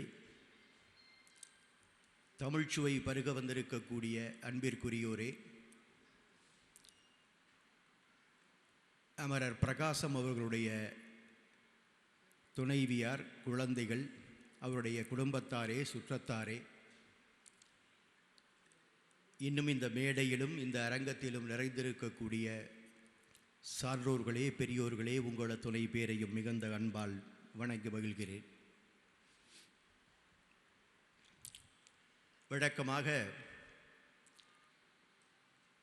வாணியம்பாடியிலே முத்தமிழ் மன்றத்தினுடைய விழா துவங்குகிறது என்று சொன்னால், வாணியம்பாடியிலே மாத்திரமல்ல, தமிழ்நாட்டிலே இருக்கக்கூடிய பல்வேறு ஊர்களிலே இருக்கக்கூடிய தமிழ் ஆர்வலர்கள், தமிழ் சான்றோர்கள், தமிழ் பெரியவர்கள் மகிழ்வோடு நினைவு கூறத்தக்க விழாவாக கடந்த 30 ஆண்டுகளை கடந்து நடைபோற்று வந்து இன்றைக்கு 33வது ஆண்டிலே எடுத்து வைத்திருக்கிற இந்த விழா சுவங்கி இருக்கிறது என்கின்ற ஒரு திருப்தி இருந்தாலும், மன மகிழ்வோடும் மன நிம்மதியோடும் இந்த நிகழ்வை நம்மால் துவக்கி நடத்த முடியவில்லை. ஒரு 3 ஆண்டுகளுக்கு முன்பு இதே முத்தமிழ் விழா, அது 29ஆ 30ஆ என்று தெரியவில்லை, ஆண்டு விழாவிலே நான் கலந்து கொண்டு துவக்க விழாவிலே நானும் இன்றைக்கு உச்ச நீதிமன்றத்திலே நீதியரசராக இருக்கக்கூடிய திரு அன்பு சகோதரர் மகாதேவனும் கலந்து கொண்டு பேசினோம். அதற்கு அடுத்த ஆண்டே நான் வரவேண்டும், அவரும் வரவேண்டும் என்று திரு பிரகாசம் அழைத்தார். சென்ற ஆண்டு தானே வந்தோம், அடுத்தடுத்த ஆண்டுகளிலே வருகிறோம் என்று சொல்லிவிட்டோம். சென்ற ஆண்டு கட்டாயம் வர வேண்டும் என்று விடாப்பிடியாக என்னை அழைத்தார், அவரையும் அழைத்தார். இருவருக்கும் வருவதற்கு வாய்ப்பில்லை. அப்பொழுது அவர் என்னிடம் மீண்டும் மீண்டும் வலியுறுத்தி அழைத்த பொழுது நான் சொன்னேன், இந்த ஆண்டு விட்டுவிடுங்கள் பிரகாசம், அடுத்த ஆண்டு எப்படியாவது வந்து விடுகிறோம், நான் வந்து விடுகிறேன் நிச்சயம் என்று சொன்னேன். அடுத்த ஆண்டு என்றால் இந்த ஆண்டு. எனவே இந்த ஆண்டு நான் வருகிறேன் என்று நான் சொன்ன அந்த உறுதிமொழியை வாங்கி கொண்டு தான் என்னை விட்டு அவர் அகன்றார் சென்ற ஆண்டு. அடுத்த ஆண்டு நிச்சயம் நீங்கள் வர வேண்டும் என்று சொல்லி, அதை ஒரு 6 மாதங்களுக்கு முன்பு நான் இங்கே பக்கத்திலே நாட்ராம்பள்ளியிலே ஒரு பள்ளி விழாவிலே கலந்து கொள்ள வருகின்ற பொழுது அங்கே வந்து அதை மீண்டும் ஞாபகப்படுத்தி உறுதிப்படுத்தி கொண்டார். ஐயா, இந்த ஆண்டு வருகிறதா சொல்லியிருக்கிறீர்கள், வர வேண்டும் என்று. பிறகு 3 மாதங்களுக்கு முன்பே கடிதம் எழுதிவிட்டார், தொலைபேசியில் அழைத்து விட்டார். சரி, இந்த ஆண்டு எப்படியும் போய்த்தான் ஆக வேண்டும், வாணியம்பாடிக்கு தப்பிக்க முடியாது என்று சொல்லி நான் வருகிறேன் என்று சொல்லிவிட்டேன். அப்படி அது நிச்சயிக்கப்பட்டது. பிறகு விழா அழைப்பதெல்லாம் தயாரானது. அப்பொழுது சொன்னார், இந்த மாதிரி துவக்க விழாவிலே நீங்கள் தலைமையேற்று பேசுகிறீர்கள், திரு ராஜேந்திரன் ஐஏஎஸ் அவர்கள் தொடக்க உரை நிகழ்த்துகிறார்கள், ஐயா கம்பபாரதி சிறப்புரை நிகழ்த்துகிறார்கள், ஐயா இப்படி அமைத்திருக்கிறேன் என்று சொன்னால் மிகவும் மகிழ்ச்சி. நான் வந்து கலந்து கொள்வது, நான் பேசுவது என்பதையெல்லாம் தாண்டி ஐயா கம்பபாரதியுடைய உரையை முழுமையாக கேட்போம், அதற்காவது வர வேண்டும் என்று நான் வருகிறேன் என்று சொல்லி அமர்ந்தேன். அப்பொழுது அழைப்புதல் தயாரானது, அது அனுப்பி வைக்கப்பட்டது. பிறகு பொங்கலுக்கு ஒரு 4-5 நாட்களுக்கு முன்பு மீண்டும் தொலைபேசியிலே தொடர்பு கொண்டு, இந்த சனி ஞாயிறு விடுமுறை நாட்களிலே ஐயா உங்களை வந்து சந்தித்து பத்திரிகையை நேரடியாக அழைப்புதலை உங்களுக்கு தர வேண்டும் என்று சொன்னார். நான் சொன்னேன், அழைப்புதெல்லாம் வந்துவிட்டது ஐயா, நான் பெற்றுக்கொண்டேன். அதற்கு முன்பு ஒரு மாதத்திற்கு ஒரு 20 நாட்களுக்கு முன்பு தொலைபேசியிலே தொடர்பு கொண்டு சொன்னார், நான் உடல்நலம் சரியில்லாமல் மருத்துவமனையிலிருந்து இப்பொழுதுதான் அந்த மருத்துவ சிகிச்சையை முடித்து கொண்டு நான் வந்திருக்கிறேன் என்று சொன்னார். ஐயோ, உடம்பை பார்த்து கொள்ளுங்கள், ஏன் இப்படி உடம்பை சீரழிய விடுகிறீர்கள், உடம்பை பார்த்து கொள்ளுங்கள் என்று சொல்லிவிட்டேன். அப்படிப்பட்ட சூழலிலே அவர் அந்த அழைப்பிதழை கொடுக்க வர வேண்டும் என்று சொல்லுகின்ற பொழுது, வந்து நிச்சயம் அழைய வேண்டாம், நீங்கள் அழைப்பிதழ் எனக்கு வந்து விட்டது, அப்படிப்பட்ட முறைமையெல்லாம் என்னிடம் நீங்கள் பார்க்க வேண்டிய அவசியமில்லை, வாணியம்பாடிக்கு நான் வருகிறேன், அதில் என்ன சந்தேகம் இருக்கிறது உங்களுக்கு, நீங்கள் வந்துதான் அழைக்க வேண்டும் என்று இல்லை, உடம்பை பார்த்து கொள்ளுங்கள், நீங்கள் அங்கே இருந்து பணியை கவனித்துக் கொள்ளுங்கள், அதுவும் நீங்கள் அதிகமாக அலட்டிக் கொள்ளாதீர்கள், உங்களுடைய நண்பர்களை வைத்து அந்த பணியை முடித்துக் கொள்ளுங்கள் என்று கூட நான் தொலைபேசியிலே அவரிடம் கேட்டுக்கொண்டேன். சரி என்று சொன்னார். ஆனால் 12ஆம் தேதி மதியம் நான் நீதிமன்றத்திலே பணி முடித்துவிட்டு என்னுடைய அறையிலே இருக்கின்ற பொழுது ஒரு நண்பர் வந்தவர், ஏதோ வாணியம்பாடிக்கு நீங்கள் போவதா சொன்னீர்களே என்று சொன்னார். ஆமாம் என்று சொன்னேன். அந்த விழாவை ஏற்பாடு செய்தவர் வந்து மறைந்து விட்டதாக ஒரு செய்தி வந்திருக்கிறதே, என்னையா இப்படி சொல்கிறீர்கள், யாரை பார்த்து சொல்கிறீர்கள் என்று சொன்னவுடன் அவருடைய கைபேசியிலிருந்து அந்த செய்தியை எனக்கு காண்பித்தார். எது நடக்கக்கூடாது என்று நினைத்தோமோ அது நடந்தே விட்டது என்பதை கேட்டவுடன் அதிர்ச்சியில் ஆழ்ந்தேன். என்ன செய்வது என்று தெரியவில்லை. அவருடைய அந்த தொலைபேசி எண்ணிக்கு ஒரு செய்தி மட்டும் அனுப்பியிருந்தேன். அதிர்ச்சியான செய்தி, என்னால் நம்ப முடியவில்லை. இப்படி நடந்தே விட்டது என்றால் அது அவருடைய ஆன்மா சாந்தி அடையட்டும் என்று வேறென்றும் சொல்வதற்கு எனக்கு மனம் வரவில்லை. பிறகு அதை பார்த்துவிட்டு அவருடைய குடும்பத்தார் என்று நினைக்கிறேன், அவர் இறந்துவிட்ட செய்தியை அதிகாரப்பூர்வமாக இப்படி இறந்து விட்டார், இத்தனாம் தேதி அவருடைய இறுதிச் சடங்கு என்று அனுப்பியிருந்தார்கள். அதற்கு பிறகு யாரை தொடர்பு கொண்டு இதை பற்றி விசாரிப்பது என்று நினைத்து கொண்டிருக்கின்ற பொழுது நானும் சகோதரர் ராஜேந்திரனும் பேசிக்கொண்டோம். அவர்தான் அங்கே ஒரு தூண் போல இருந்து இந்த மன்றத்தை நடத்தினார், இந்த விழாவையெல்லாம் நடத்தினார். அவருடைய இழப்பு என்பது ஒரு தாங்க முடியாத, நிரப்ப முடியாத வெற்றிடத்தை இங்கே உருவாக்கி விட்டிருக்கும். எனவே இந்த விழாவை நடத்துவதே அவர்களுக்கு சிரமமாக இருக்கும் என்று பேசிக்கொண்ட பொழுது சரி பார்க்கலாம் என்று நினைத்து கொண்டிருக்கையிலே ஒரு 5-6 நாட்களுக்கு முன்பு சுரேஷ் உள்பட்ட நம்முடைய நண்பர்கள் எல்லாம் அங்கே வந்தார்கள். வந்து அவர்களை பார்த்தவுடன் என்ன ஆயிற்று, என்ன இப்படி ஆகிவிட்டதே என்று அவரிடம் துக்கம் விசாரிக்கின்ற பொழுது அவர்கள் சொன்னார்கள், ஆமாய்யா நடந்து விட்டது, நடக்கக்கூடாது, நடந்து விட்டது, விழா நடத்துவது என்று முடிவு செய்திருக்கிறோம் என்று சொன்னார். அப்படியா என்று கேட்டால், ஆமாம், எங்களுக்குள் ஒரு ஆலோசனை செய்தோம், அவர்கள் குடும்ப உறுப்பினர்களை சந்தித்து கேட்டோம். குடும்ப உறுப்பினர்கள் ஒற்றை முடிவாக சொன்னார்கள், தமிழுக்காகவும் வாணியம்பாடி முத்தமிழ் மன்றத்திற்காகவும் தன்னுடைய வாழ்வின் மிக கணிசமான பகுதியை செலவழித்தவர் திரு பிரகாசம். எனவே அவருடைய கனவாக அது இருந்தது இந்த விழா கூட. இந்த விழாவையும் நடத்தி முடித்துவிட வேண்டும் என்று அந்த நோய்வாய்ப்பட்டிருந்த நேரத்திலும் அவர் ஓடி உழைத்து கொண்டிருந்தார். எனவே இதை நிறுத்துவது சரியாக இருக்காது, இந்த விழாவை நடத்துவதுதான் அவருக்கு செய்கின்ற சிறந்த அஞ்சலியாக இருக்கும் என்று குடும்ப உறுப்பினர்கள் சொல்லிவிட்டார்கள் ஐயா. அதனால் நிச்சயமாக இதை நடத்துகிறோம். அதோடு சேர்த்து அதை ஒரு அஞ்சலியாகவும் அவருடைய திருவுருவப்படத்தை திறப்பது, அஞ்சலி செலுத்துவது என்பதையும் இணைத்திருக்கிறோம். ஆகவே நீங்கள் கட்டாயம் வர வேண்டும் என்று சொன்ன பொழுது ஓரத்திலே ஒரு சிறிய ஆறுதல், குறைந்தபட்சம் அவருடைய குடும்ப உறுப்பினர்களை பார்க்கலாம், அவருடைய திருவுருவப்படத்தை திறந்து வைத்து அவருக்கு ஒரு அஞ்சலியை செலுத்தலாம். இதற்கெல்லாம் ஒரு வாய்ப்பாக கூட இந்த 33ஆம் ஆண்டு துவக்க விழாவையிலே நாம் கலந்து கொள்ளலாம் என்கிற அடிப்படையிலே தான் நானும் சகோதரர் திரு ராஜேந்திரன் அவர்களும் முடிவு செய்து இன்றைக்கு உங்கள் முன்னால் நிற்கிறோம்.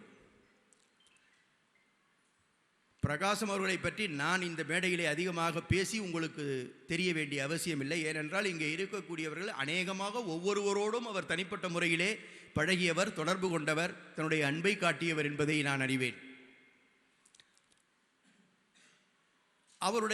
அவர் என்னோடு பழகுவதற்கு முன்பு என்னுடைய சகோதரரோடு பழகியிருந்தார். என்னுடைய மூத்த சகோதரர் சம்பத்குமார், அவர் புதுக்கோட்டையினுடைய கம்பன் கழகத்திலே இதேபோல் ஒரு 4 நூற்றாண்டுகளுக்கு மேலாக செயலாளர் பொறுப்பிலே இருந்து அந்த கம்பன் கழகத்தை மிகச்சிறப்போடு நடத்தி கொண்டிருந்தவர். புதுக்கோட்டையிலே 10 நாட்கள் கம்பனுக்கு விழா எடுத்தவர். தமிழ்நாட்டிலேயே அநேகமாக 10 நாட்கள் கம்பனுக்கு விழா எடுக்கிற ஒரு அமைப்பு என்றால் அது புதுக்கோட்டை கம்பன் கழகம் தான். அதை சீரோடும் சிறப்போடும் அங்கே நடத்தி கொண்டிருந்தவர். ஐயா கம்பபாரதி போன்றவர்களெல்லாம் அநேகமாக எல்லா ஆண்டும் அல்லது அடுத்தடுத்த ஆண்டுகளிலே அதிலே கலந்து கொண்டவர்கள். அந்த அடிப்படையிலே ஒரு இலக்கியவாதியும் இன்னொரு இலக்கியவாதியும் என்கிற அடிப்படையிலே பிரகாசமும் என்னுடைய சகோதரரும் பழகியவர்கள், நட்பு கொண்டவர்கள், நட்பு பாராட்டியவர்கள். எனவே பிரகாசம் அவர்களையே என்னுடைய சகோதரர் மூலமாகத்தான் நான் அறிந்தவன். அந்த அடிப்படையிலே தான் 3 ஆண்டுகளுக்கு முன்பு என்னை அவர் இந்த விழாவிலே கலந்து கொள்வதற்காக அழைத்தார். நானும் வந்து கலந்து கொண்டேன். சென்ற ஆண்டு என்னுடைய சகோதரரும் இதேபோல் ஒரு ஜனவரி மாதத்திலே 15ஆம் தேதியிலே ஒரு நாள் உடல்நலைக் குறைவு திடீரென்று மரணித்து விட்டார். சென்ற ஆண்டு ஜனவரியிலும் இது போன்ற ஒரு பெரும் துக்கத்திலே நாங்கள் ஆழ்ந்திருந்தோம்.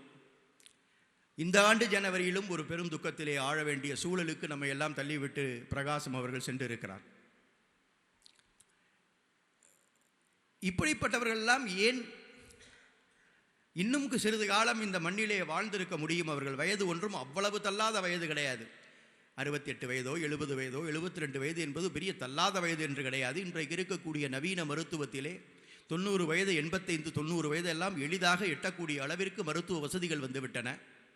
அப்படி இருக்கின்ற பொழுது ஏன் இவர்களுக்கெல்லாம் இறுதி முடிவு வந்தது, ஏன் இவர்கள் நம்மை விட்டு பிரிந்தார்கள் என்பதை நினைத்து பார்க்கின்ற பொழுது அன்பிற்குரிய சகோதரர் திரு ராஜேந்திரன் கூட அதை ஒரு மேடையிலே பேசினார். அதாவது இறைவன் நம்மை படைத்து அனுப்புகின்ற பொழுது ஒவ்வொருவருக்கும் ஒரு கணக்கு வைத்திருப்பதாக சொல்லுகிறார்கள். நாம் செய்கின்ற ஒவ்வொரு காரியங்களிலும் எது நாம் செய்வது தீங்கு, எது நாம் செய்வது நன்மை. தீங்கு என்றால் மனித குலத்திற்கு தீங்கு, மனித குலத்திற்கு நன்மை. நமக்கு தீங்கு நமக்கு நன்மை என்று பொருள் அல்ல.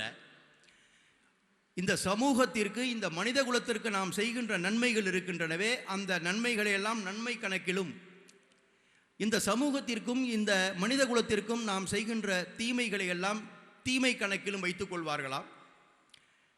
அப்படி கணக்கு வைத்துக் கொள்கின்ற பொழுது ஒரு பாத்திரம் செய்கின்ற நன்மைக்கெல்லாம் புண்ணியங்கள் சேருவதை போல் ஒரு பாத்திரம் இருக்கும், செய்கின்ற தீமைக்கெல்லாம் பாவம் சேருவதை போல் ஒரு பாத்திரம் அமைக்கப்பட்டிருக்கும். அப்படி ஒவ்வொரு மனிதனும் செய்கின்ற நன்மைகளுக்கு அவர்களுக்கான புண்ணியம் சிறிது சிறிதாக ஒரு உண்டியலிலே காசு சேருவதை போல அந்த பாத்திரத்திலே புண்ணியம் சேர்ந்து கொண்டே வருமாம். அப்படி புண்ணியம் சேர்ந்து கொண்டு வருகின்ற பொழுது யாருடைய பாத்திரத்தில் புண்ணியம் முழுமையாக சேர்ந்து அந்த பாத்திரம் நிரம்பி வழிகின்றதோ, அதற்கு மேல் பாத்திரத்திலே இடமில்லை என்கிற அளவிற்கு அவர்கள் நன்மையை செய்து புண்ணியத்தை சேர்த்து விட்டார்களோ, அவர்களை பொறுத்தளவிலே இறைவனுடைய பணி இந்த பூமிப்பந்திலே முடிந்து விட்டது, அவர்களை நாம் நம்முடைய திருவடிக்கு அழைத்து கொள்ளலாம் என்று இறைவன் முடிவு செய்வாராம். அப்படி முடிவு செய்கின்ற பொழுது யாருடைய பாத்திரத்திலே புண்ணியம் நிறைந்திருக்கிறதோ அவர்களுடைய வயதை பொருட்படுத்தாமல் உடனடியாக இறைவன் அழைத்துக் கொள்வது இறைவன் வைத்திருக்கிற வாடிக்கையான ஒரு வழக்கம் என்று கூட சொன்னார்கள். அப்படி பார்க்கையிலே பிரகாசம் அவர்களுடைய அந்த புண்ணிய பாத்திரத்திலே அவர் செய்த நன்மைகளை கருதி, அவர் சமூகத்திற்கு செய்த தொண்டை கருதி அவருடைய பாத்திரம் புண்ணியம் நிரம்பி வழிந்த பாத்திரமாக மாறிவிட்ட காரணத்தினாலே இதற்கு மேல் உனக்கு இந்த பூலோகத்திலே வேலை இல்லை, நான் இருக்கிற இடத்திற்கு நீ வா என்று சொல்லி இறைவன் அவரை சற்று முன்கூட்டியே அழைத்து கொண்டார் என்றுதான் நாம் எல்லாம் எடுத்துக்கொள்ள வேண்டும். அதைதான் அவருடைய குடும்பத்தாருக்கு, அவருடைய உறவினர்களுக்கு, அவருடைய நண்பர்களுக்கு, இந்த வாணியம்பாடி முத்தமிழ் மன்றத்தினுடைய உறுப்பினர்களுக்கு நாம் சொல்லுகின்ற ஆறுதலாக இருக்க முடியும். ஒரு பெரிய தலைவர் இறந்த பொழுது, ஜவஹர்லால் நேரு அவர்கள் மறைந்த பொழுது கவியரசு கண்ணதாசன் பாடினாராம், சாவே உனக்கு ஒரு சாவு வராதா என்று சொல்லி. அப்படித்தான் இது போன்ற மரணங்கள் நிகழ்கின்ற பொழுது நாம் என்ன தோன்றுகிறது? ஜனனம் என்று ஒன்று இருக்கின்ற பொழுதே மரணம் என்று ஒன்று வந்து விடுகிறது. எப்படி ஜனனம் குறிக்கப்படுகிறதோ இப்பொழுது மருத்துவர்கள் குறித்து தந்து விடுகிறார்கள். இந்த மாதம் இந்த தேதியிலே உனக்கு குழந்தை பிறக்கும் என்று குறித்து தந்து அந்த தேதியிலேயே பிறந்தால் பார்க்கிறார்கள், பிறக்கவில்லை என்றால் அவர்களே அறுவை சிகிச்சை செய்து எடுத்து கொடுத்து விடுகிறார்கள். அப்படி ஜனனம் இன்றைக்கு குறித்து தரப்படுகிறது. அதேபோல் மரணமும் குறித்துத்தான் வைக்கப்படுகிறது. ஆனால் நமக்கு அந்த தகவல் தரப்படுவதில்லை. அது இறைவனுடைய கணக்கிலே என்றைக்கும் எழுதப்பட்டிருக்கிறது. அப்படி மரணம் குறிக்கப்பட்டதுதான் என்றாலும் கூட அது வருகின்ற பொழுது அதை ஏற்க மனம் மறுக்கிறது. அப்படிப்பட்ட ஒரு சூழ்நிலையிலே தான் ஒரு மிகப்பெரிய வெற்றிடத்தை இந்த வாணியம்பாடி மண்ணிலே ஏற்படுத்திவிட்டு பிரகாசம் நம்மை எல்லாம் விட்டு மறைந்திருக்கிறார். ஒரு 1/4 நூற்றாண்டுகள் இந்த வாணியம்பாடி முத்தமிழ் மன்றம் மிகச்சிறப்பாக செயல்பட்ட பிறகு ஏன் இதை இதோடு நிறுத்திவிட்டால் என்ன, ஓரளவுக்கு தமிழ் பணி நாம் செய்து விட்டோமே வாணியம்பாடியில் என்று கூட சில பேர் யோசித்ததாகவும், இல்லை தமிழ் பணி என்று வருகின்ற பொழுது அதற்கு முற்றுப்புள்ளி யாரும் வைத்துவிட முடியாது, அதற்கு எல்லைகளையும் கரைகளையும் யாரும் கண்டுவிட முடியாது. தமிழ் பணி என்பது தொடர்ந்து நடந்து கொண்டிருக்க வேண்டிய ஒரு பணி. எனவே இந்த பணியை முத்தமிழ் மன்ற அறக்கட்டளை தொடர வேண்டும் என்று சொல்லி பிரகாசம் போன்றவர்கள் தொடர்ந்து இதை நடத்த வேண்டும் என்று அதை நடத்தி கொண்டிருக்கிறார்கள். அது 25 ஆண்டுகளை கடந்து இன்றைக்கு 33வது ஆண்டிலே அடியெடுத்து வைத்திருக்கிறது. இன்னும் பல ஆண்டுகள் இது மிகச்சிறப்பாக நடைபெறும். திரு பிரகாசம் அவர்கள் விட்டு சென்ற அந்த பணியை இந்த மன்றத்திலே இருக்கக்கூடிய அன்பிற்குரிய நண்பர்கள் நிச்சயம் தொடர்வார்கள். அதற்கான கட்டியம் கூறும் ஒரு நிகழ்வாகத்தான் இன்றைய விழாவையும் அவர்கள் இந்த ஆண்டு விழாவையும் அவர்கள் அமைத்திருக்கிறார்கள், நடத்தி கொண்டிருக்கிறார்கள். எனவே இந்த பிரகாசம் அவர்கள் தொடங்கி வைத்திருக்கக்கூடிய, அவர் சிறப்பாக செய்து காட்டியிருக்கக்கூடிய இந்த தமிழ் பணி தொடர வேண்டும். தமிழ் பணி ஏன் தொடர வேண்டும் என்று சொன்னால், ஏதோ ஒரு சங்கம் நடத்தி ஒரு மன்றம் நடத்தி இது போன்ற விழாக்களை நடத்திவிட்டால் தமிழ் வளர்ந்து விடுமா, வாழ்ந்து விடுமா என்று கேட்பவர்களும் இருக்கத்தான் செய்கிறார்கள். ஒரு மனிதனுக்கு அடையாளம் எது என்ன என்று கேட்டால், நாம் இன்றைக்கு பல்வேறு விஷயங்களை அடையாளமாக சொல்கிறோம். நாம் படித்த படிப்பை அடையாளமாக சொல்கிறோம், நாம் செய்கின்ற வேலையை அடையாளமாக சொல்கிறோம். அவர் டாக்டர், அவர் என்ஜினியர், அவர் லாயர் என்று சொல்லி நாம் செய்கின்ற தொழிலை அடையாளமாக சொல்கிறோம். அது நிரந்தரம் அல்ல, அது இடையிலே வந்தது. அந்த தொழிலை நாம் செய்யலாம், தொடர்ந்து செய்யாமல் கூட விட்டுவிடலாம். அதேபோல் பிறக்கின்ற பொழுதே நமக்கு நாம் இந்த வகுப்பை சேர்ந்தவன், அந்த வகுப்பை சேர்ந்தவன் என்று நமக்குள்ளே பிரித்து வைத்திருக்கிறோம். அதை சொல்லி நம்முடைய அடையாளத்தை சில பேர் சொல்லிக் கொண்டிருக்கிறோம். இவையெல்லாம் தாண்டிய அடையாளம் தான் ஒரு தேசத்தினுடைய அடையாளம். நான் இந்தியன் என்கின்ற சொல்வது ஒரு அடையாளம், அது நிரந்தரமான அடையாளம். எந்த ஊருக்கு சென்றாலும் இந்தியன் என்று சொல்வது ஒரு அடையாளம், அதிலே மாற்று கருத்து இல்லை. ஆனால் இந்தியாவிலே பலர் இருக்கிறார்களே, இந்தியாவின் பல பகுதிகள் இருக்கின்றனவே, அதிலே நீ எந்த பகுதியைச் சேர்ந்தவன், இந்தியாவினுடைய எந்த பகுதியில் இருந்து நீ வருகிறாய் என்று இந்திய கடல் எல்லைகளை தாண்டி நீங்கள் பயணிக்கின்ற பொழுது உங்களிடம் யாராவது கேட்டால் நீங்கள் என்ன சொல்ல முடியும்? எந்த அடையாளத்தை சொல்வீர்கள்? மருத்துவர் என்று சொல்வீர்களா, பொறியாளர் என்று சொல்வீர்களா, வழக்கறிஞர் என்று சொல்வீர்களா, அல்லது இந்த ஜாதியைச் சேர்ந்தவன், அந்த ஜாதியைச் சேர்ந்தவன், இந்த வகுப்பைச் சேர்ந்தவன், அந்த பிரிவைச் சேர்ந்தவன் என்று சொல்வீர்களா? இதையெல்லாம் சொன்னால் யாரும் உங்களை ஏற்றுக்கொள்ள மாட்டார்கள். அது அவர்கள் எதிர்பார்க்கின்ற பதிலாக இருக்காது. உங்களுடைய அடையாளம் என்ன என்று கேட்டால், நான் தமிழன் என்று சொல்வதுதான் உங்களுடைய அடையாளமாக இருக்கும். தமிழன் என்று உங்களை அடையாளப்படுத்துவது எது? தமிழன் என்று உங்களை அடையாளப்படுத்துவது தமிழ் மொழி. தமிழ் மொழி என்று ஒன்று இல்லை என்றால் ஏதோ ஒரு மொழியிலே பேசிவிடுவோம். இன்றைக்கு அமெரிக்காவிலே குடியேறியவர்கள்லாம் இருக்கிறார்கள். அமெரிக்காவிற்கு போய் தமிழையா பேசிக்கொண்டிருக்கிறார்கள்? அமெரிக்காவில் போய் அவர்கள் குடும்பத்திலே வேண்டுமானால் தமிழ் பேசலாமே ஒழிய, வீட்டை விட்டு வெளியே வந்தால் ஆங்கிலத்திலே பேசிக்கொள்வார்கள். ஆங்கிலத்தை வைத்துக்கொண்டு கூட உலகத்திலே வாழ்ந்து விட முடியும்.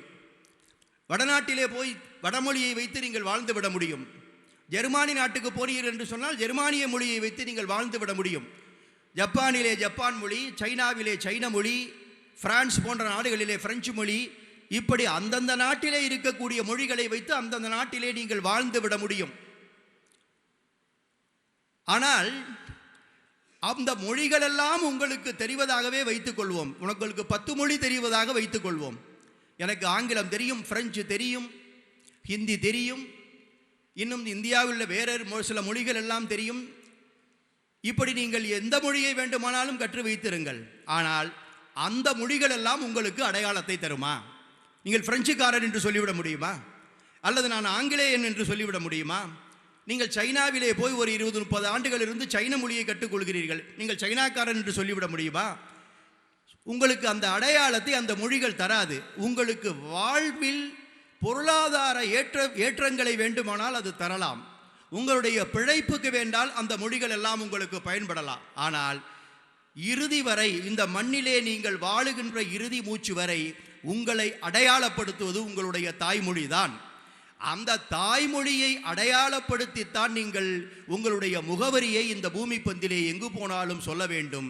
அதற்காகத்தான் தாயை எப்படி புனிதமாக நேசிக்கிறோமோ, தாயை எப்படி கண்ணை இமை காப்பது போல் காக்க வேண்டும் என்று சொல்கிறோமோ, தாய்க்கும் தந்தைக்கும் நாம் எப்படி கடமைப்பட்டிருக்கிறோமோ, அப்படி பிறந்த அத்துணை பேருமே தங்களுடைய தாய்மொழிக்கு கடமைப்பட்டவர்கள், தங்கள் தாய்மொழியை காப்பாற்ற வேண்டியவர்கள், தங்கள் தாய்மொழிக்கு தங்களுடைய கடமையை தொடர்ந்து செய்து கொண்டிருக்கக்கூடியவர்கள் என்கின்ற நிலையிலே தான் தமிழை வளர்க்க வேண்டும், தமிழை வாழ வைக்க வேண்டும், தமிழோடு இணைந்து பயணிக்க வேண்டும், தமிழை மேம்படுத்த வேண்டும், தமிழை இன்னும் பல இடங்களுக்கு விரிவுபடுத்தி கொண்டு செலுத்த வேண்டும் என்கின்ற இந்த விஷயங்களை எல்லாம் தமிழனாக பிறந்த ஒவ்வொருவரும் கையிலே எடுக்க வேண்டும் என்பதை தமிழனாகிய ஒவ்வொருவருக்கும் அந்தந்த பகுதியிலே வாழுகின்ற தமிழர்களுக்கு உறக்க சொல்லுவதற்காகத்தான் இது போன்ற மன்றங்களும் இது போன்ற விழாக்களையும் நடத்த வேண்டும் என்று சொல்கிறோம்.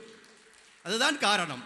இந்த விழாக்களை நடத்துவதற்கும் இந்த மன்றங்களை நடத்துவதற்கும் ஒரு காரணம் வேண்டும். நோக்கம் இல்லாமல், காரணம் இல்லாமல் இங்கே எந்த காரியமும் நடைபெறாது. அந்த நோக்கம் நிறைவேற வேண்டும், அந்த காரியங்கள் நடைபெற வேண்டும் என்று சொன்னால் தமிழ் மக்களுடைய நெஞ்சங்களிலே இந்த தமிழ் மொழியினுடைய தொன்மை, தமிழ் மொழியினுடைய பெருமை, தமிழ் மொழியினுடைய பண்பாட்டு வளமை, இவற்றையெல்லாம் எடுத்து சொன்னால் ஒழிய நீங்கள் தமிழ் மொழியை அவர்களுடைய நெஞ்சங்களிலே கொண்டு போய் செலுத்திவிட முடியாது. இன்றைக்கு தமிழ்நாட்டிலே இருக்கக்கூடியவர்கள், தமிழ்நாட்டிலே பிறந்தவர்கள், தமிழை தாய்மொழியாக கொண்டவர்கள் ஏதோ பேச வேண்டும் என்பதற்காக வட்டார வழக்கிலே நாம் தமிழை பேசிக் கொண்டிருக்கிறோம். வட்டார வழக்கிலே பேசுவது ஒன்றும் தவறில்லை. ஆனால் வட்டார வழக்கு என்று வருகின்ற பொழுது ஆங்கிலத்தை கலந்து அதிலே பேசுகிறோம். ஒன்று வட்டார வழக்கு, இன்னொன்று ஆங்கிலம் போன்ற வேற்றுமொழியினுடைய கலப்பு. இவற்றையெல்லாம் சேர்த்து பார்க்கின்ற பொழுது எங்கே இருக்கிறது தமிழ்?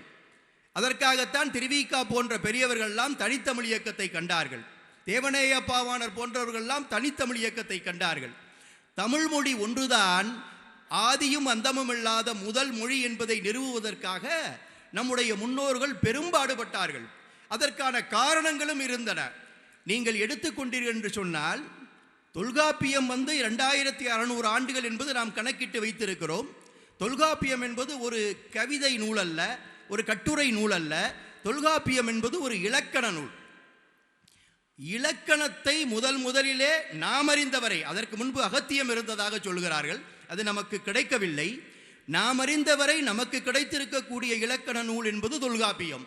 அதனுடைய வயது 2600 ஆண்டுகள் என்பது ஏற்றுக்கொள்ளப்படப்பட்டது. 2600 ஆண்டுகளுக்கு முன்பு ஒரு மொழிக்கு இலக்கணம் படைக்கப்படுகிறது. அதை முதலிலே நீங்கள் உணர்ந்து கொள்ள வேண்டும். 2600 ஆண்டுகளுக்கு முன்பு ஒரு மொழிக்கு இலக்கணம் படைக்கப்படுகிறது என்று சொன்னால் அந்த மொழி எப்பொழுது உருவாகி இருக்க முடியும் என்பதை நீங்கள் பாருங்கள். அந்த மொழி உருவானது என்பது ஒரு மொழி, 2 வகையிலே அந்த மொழி உருவானது என்று நம் முன்னோர்கள் நமக்கு சொல்லி இருக்கிறார்கள். நம்மிலே 2 பிரிவு இருக்கிறது எப்பொழுதுமே. ஒரு பிரிவு பகுத்தறிவு சிந்தனையை கொண்டு விளங்குகிற பிரிவு, இன்னொரு பிரிவு இறை உணர்வோடு, இறை நம்பிக்கையோடு, இறைவனுடைய கருணையினால் தான் எல்லாம் நடைபெறுகிறது என்று நினைக்கக்கூடிய பிரிவு. நம்மிலே எந்த பிரிவை சேர்ந்தவர்களாக வேண்டுமானாலும் நாம் இருக்கலாம், நாம் தமிழர்கள், அதை மறந்துவிடக்கூடாது. அப்படி இந்த மொழி தோன்றியதிலே முதல் பிரிவுக்காரர்கள் இருக்கிறார்கள் அல்லவா, பகுத்தறிவு சிந்தனையை கொண்டு வருகிறவர்கள். அவர்கள் என்ன சொல்லுகிறார்கள்? இது மனிதன் அவனுக்காக உருவாக்கிய மொழி, இது பகுத்தறிவு சிந்தனை சொல்லுகிற ஒரு வியாக்கியானம். அப்படியே எடுத்துக்கொள்வோம். அப்படி என்றால் அந்த மொழி எப்படி உருவாக்க முடியும்? முதல் மனிதன் எப்படி தமிழ் பேசி இருப்பான்? எடுத்த உடனே இப்பொழுது நாம் பேசுகின்றோம், இந்த ஒளிவாங்கிக்கு முன்பு நின்று நான் பேசிக் கொண்டிருக்கிறேனே, இப்படி தமிழ் பேசியிருக்க முடியுமா? இந்த மொழி எப்படி உருவாகி இருக்க முடியும்? முதலிலே ஆதி மனிதன் என்பவன் இந்த பகுதியில் வாழ்ந்தவன், அல்லது எந்த பகுதியில் வாழ்ந்தவனோ எப்படி தமிழை பேசியிருக்க முடியும்? இந்த மொழி முதலில் சைகையாக உருவாகி இருக்கும். முதலிலே வாய் வழியாக சத்தத்தை அவனால் கொடுத்து இந்த மொழியை பேசி இருக்க முடியாது. சைகையிலே தான் அந்த மொழியை காட்டியிருக்க முடியும். வா என்று சொல்வதற்காக இப்படி கையை வேண்டுமானால் அவன் அசைத்திருக்கலாம். அவனுக்கு பசிக்கிறது என்று சொன்னால் கையை காட்டியிருக்க முடியும். இப்படித்தான் ஏதாவது சைகையை அவன் காட்டியிருக்க முடியும். சரி, சைகையிலேயே எவ்வளவு நாள் ஓட்டி இருக்க முடியும்? சில காலம் கழித்து அந்த சைகையிலிருந்து அதை சொல்லுவதற்காக சில ஒலிகளை அவன் எழுப்பி இருக்க முடியும். அந்த ஒலிகள் இருக்கின்றனவே, அந்த ஒலிகளை வைத்து சிறிது காலம் அவன் வாழ்ந்திருக்கலாம். அவனுடைய தேவை அதிகமாக அதிகமாக ஒலிகளை மாத்திரமே எழுப்பி கொண்டிருக்க முடியாது. அப்படி என்றால் ஒவ்வொரு ஒலிக்கும் ஏதாவது ஒரு குறியீட்டை அவன் சொல்ல முடியும். இந்த குறியீட்டை அவன் சொன்னால் அது அந்த ஒலிக்கான குறியீடு. அப்படி ஒரு குறியீட்டை அவன் சொல்லியிருக்கலாம். சிந்து சமவெளி நாகரிகத்திலிருந்து நீங்கள் எடுத்து பாருங்கள், மொஹஞ்சதாரோ கரப்பாவிலிருந்து வரக்கூடிய விஷயங்களை எடுத்து பாருங்கள். அதோடு ஆதிச்சநல்லூர், அதே போல் நம்முடைய மதுரைக்கு பக்கத்தில் இருக்கக்கூடிய அந்த நாகரிகங்கள் எல்லாம் இருக்கின்றனவே, அந்த நாகரிகங்களிலிருந்து கிடைத்திருக்கக்கூடிய அந்த தொல்பொருட்களை எல்லாம் வைத்து பார்த்தால் பழங்காலத்திலே குறியீடாகத்தான் அந்த எழுத்துக்கள் இருந்திருக்கின்றன. ஒரு படம் போடுவதை போல் ஒரு எழுத்தை எழுதியிருக்கிறான். ஒரு எழுத்துக்கே ஒரு பெரிய படம் போடுவதை போல் அவன் எழுதியிருக்கிறான். அப்படி குறியீடுகளாக இருந்திருக்கின்றன. பிறகு குறியீடுகளை 2-3 குறியீடுகளை இணைத்து அவன் எழுத்து போல் அதை உருவாக்கி இருக்க முடியும். அல்லது 2-3 குறியீடுகளை பிரித்து அவன் எழுத்து போல் ஏதாவது உருவாக்கி இருக்க முடியும். அப்படி உருவாக்கியதற்கு பிறகு அப்படி உருவாக்கிய எழுத்துக்கள் சிறிது சிறிதாக சேர்த்து 3-4 எழுத்துக்களை சேர்த்து அவன் ஒரு சொல்லை பிரயோகப்படுத்த முயற்சித்திருக்கலாம். அப்படி சொல்லை முயற்சித்ததற்கு பிறகுதான் அதை எப்படி உச்சரிப்பது என்பது ஒரே நாளிலே வந்திருக்காது. பல நூற்றாண்டுகள் அவன் அதை உச்சரித்து ஒரு நிதர்சனமான உச்சரிப்புக்கு அவன் வந்திருக்க முடியும். இப்படி கொஞ்சம் கொஞ்சமாக பேச்சு வழக்கிலே வந்த அந்த மொழி சைகையாக, ஒலியாக, குறியீடாக, எழுத்தாக, உருவாக, பிறகு சொல்லாக மாறியிருந்த மொழியை எப்படி இலக்கணப்படுத்தினால் அது கவிதையாகவோ உரைநடையாகவோ நம்மால் படைக்க முடியும் என்கின்ற நிலைமை வருகின்ற பொழுதுதான் அங்கே அகத்தியரும் தொல்காப்பியும் வந்திருக்க முடியும். அப்பொழுதுதான் அகத்தியரோ தொல்காப்பியரோ அதை இலக்கணப்படுத்தி இருக்க முடியும். தொல்காப்பியர் இலக்கணத்தை படைத்தார் என்பதை பகுத்தறிவாளர்களும் ஒத்துக்கொள்வார்கள். யாரும் அதை மறுத்துவிட மாட்டார்கள். ஏனென்று கேட்டால் தொல்காப்பியர் வகுத்து கொடுத்த இலக்கணம் இன்றைக்கு நம்மிடம் இருக்கிறது. அந்த இலக்கணத்தை வைத்துதான் அது யாப்பாக இருந்தாலும் அணியாக இருந்தாலும் எந்த இலக்கணமாக இருந்தாலும் அதை வைத்துத்தான் இன்றைக்கு தமிழ் மொழியை நாம் பயன்படுத்தி கொண்டிருக்கிறோம். அப்படி 2600 ஆண்டுகளுக்கு முன்பு இலக்கணம் படைக்கிறார்கள் என்றால் அதற்கு முன்பு எத்தனை ஆயிரம் ஆண்டுகளுக்கு முன்பு முதலிலே ஆதி மனிதன் இந்த தமிழ் மொழியை படைக்க முற்பட்டிருப்பான் என்பதை நீங்கள் எண்ணி பார்க்க வேண்டும். ஒரு 5000 வருஷங்கள் இருக்கலாம், அதை தாண்டி கூட இருக்கலாம், 10,000 வருடங்கள் இருக்கலாம், நமக்கு தெரியாது. இது பகுத்தறிவுக்கு எளிதாக எட்டக்கூடிய சிந்தனை தான். இது ஒரு சிந்தனை. இன்னொரு சிந்தனை இருக்கிறது. தமிழ் மொழி என்பது இறைமொழி. தமிழ் மொழியை உருவாக்கி தந்தவன் இறைவன். முழு முதற் கடவுளான சாட்சாத் சிவபெருமான் தான் தமிழ் மொழியை உருவாக்கி நமக்கு தந்தான் என்பதற்கு நமக்கு தமிழ் இலக்கிய அடையாளங்கள் இருக்கின்றன. 3 இடங்களிலே தமிழ் இலக்கிய அடையாளங்கள் நீங்கள் அறிந்த அடையாளங்களில் தான் அதை தொட்டு செல்கிறேன். நீங்கள் சமயக்குறவர்கள் 4 பேர் இருந்தார்கள் அல்லவா? அதிலே மூத்தவராக இருக்கக்கூடிய திருஞான சம்பந்தர், அவர் 3 வயதிலே தமிழ் எடுத்து பாடினார் அல்லவா, தோடுடைய செவியன் என்று சொல்லி. 3 வயது குழந்தை எப்படி அவ்வளவு ஒரு சிறந்த தமிழ் இலக்கிய பாடலை, கவிதையை பாட முடியும்? அதற்கு வாய்ப்பு இருக்கிறதா? ஏற்கனவே இருக்கக்கூடிய கவிதையை 3 வயது குழந்தை மனனம் செய்து வேண்டுமானால் ஒப்பிக்க முடியும். அதுவே அடியெடுத்து எப்படி பாட முடியும்? அது உமையவளுடைய ஞானப்பாலை உண்ட காரணத்தினால் அந்த குழந்தை உடனடியாக அந்த பாடலை எடுத்து பாடியது. இதுதான் நாம் வைத்திருக்கக்கூடிய வரலாறு, இறை நம்பிக்கை உள்ளவர்கள் வைத்திருக்கக்கூடிய வரலாறு. அப்படியானால் 3 வயது குழந்தை ஒரு உமையவளுடைய ஞானப்பாலை உண்டபுன் இப்படி பாடுகிறது என்று சொன்னால், அது தமிழ் மொழியில் பாடுகிறது என்று சொன்னால், அப்படி என்றால் ஞானப்பாலை ஊட்டிய உமையவள் தமிழ்ப்பாலை தானே அந்த குழந்தைக்கு ஊட்டி இருக்க முடியும். இதை யார் வேண்டுமானாலும் எளிதாக யூகித்து சொல்ல முடியும். சரி, அது போகட்டும். சுந்தரமூர்த்தி சாமிகள் இருக்கிறாரே, அவர் இறுதியாக சிவபெருமானுடைய அந்த விளையாட்டிலே தோற்றுப்போய் அவரை கையை பிடித்து எனக்கு அடிமை என்று அழைத்து கொண்டு போகின்ற பொழுது, என்னை பாடு என்றவர் சொன்னால் என்ன பாட என்று சொன்னால், பித்தா பிடசூடி பித்தா என்று சொல்லி பாடு என்று சொன்னாரே, பித்தா பிறைசூடி என்று பாடினாரே, அதை எடுத்து கொடுத்தவர், அடி எடுத்து கொடுத்தவர் யார்? அதை எடுத்து கொடுத்தவர் நம்முடைய சாட்சாத் இறைவன் தானே. அதற்கு பிறகு சேக்கிலார் வருகிறார். சேக்கிலார் எழுதிய அந்த பெரிய புராணத்திலே உலகலாம் என்ற அந்த முதல் வரியை அசரீரீதியாக எடுத்து கொடுத்தானே நாம் நம்பி இருக்கிறோம். அப்படி என்றால் அந்த முதலடியை எடுத்து கொடுத்தவர் யார்? அந்த முதலடியை எடுத்து கொடுத்தவர் யார் என்று சொன்னால் அதுவும் இறைவன் தானே.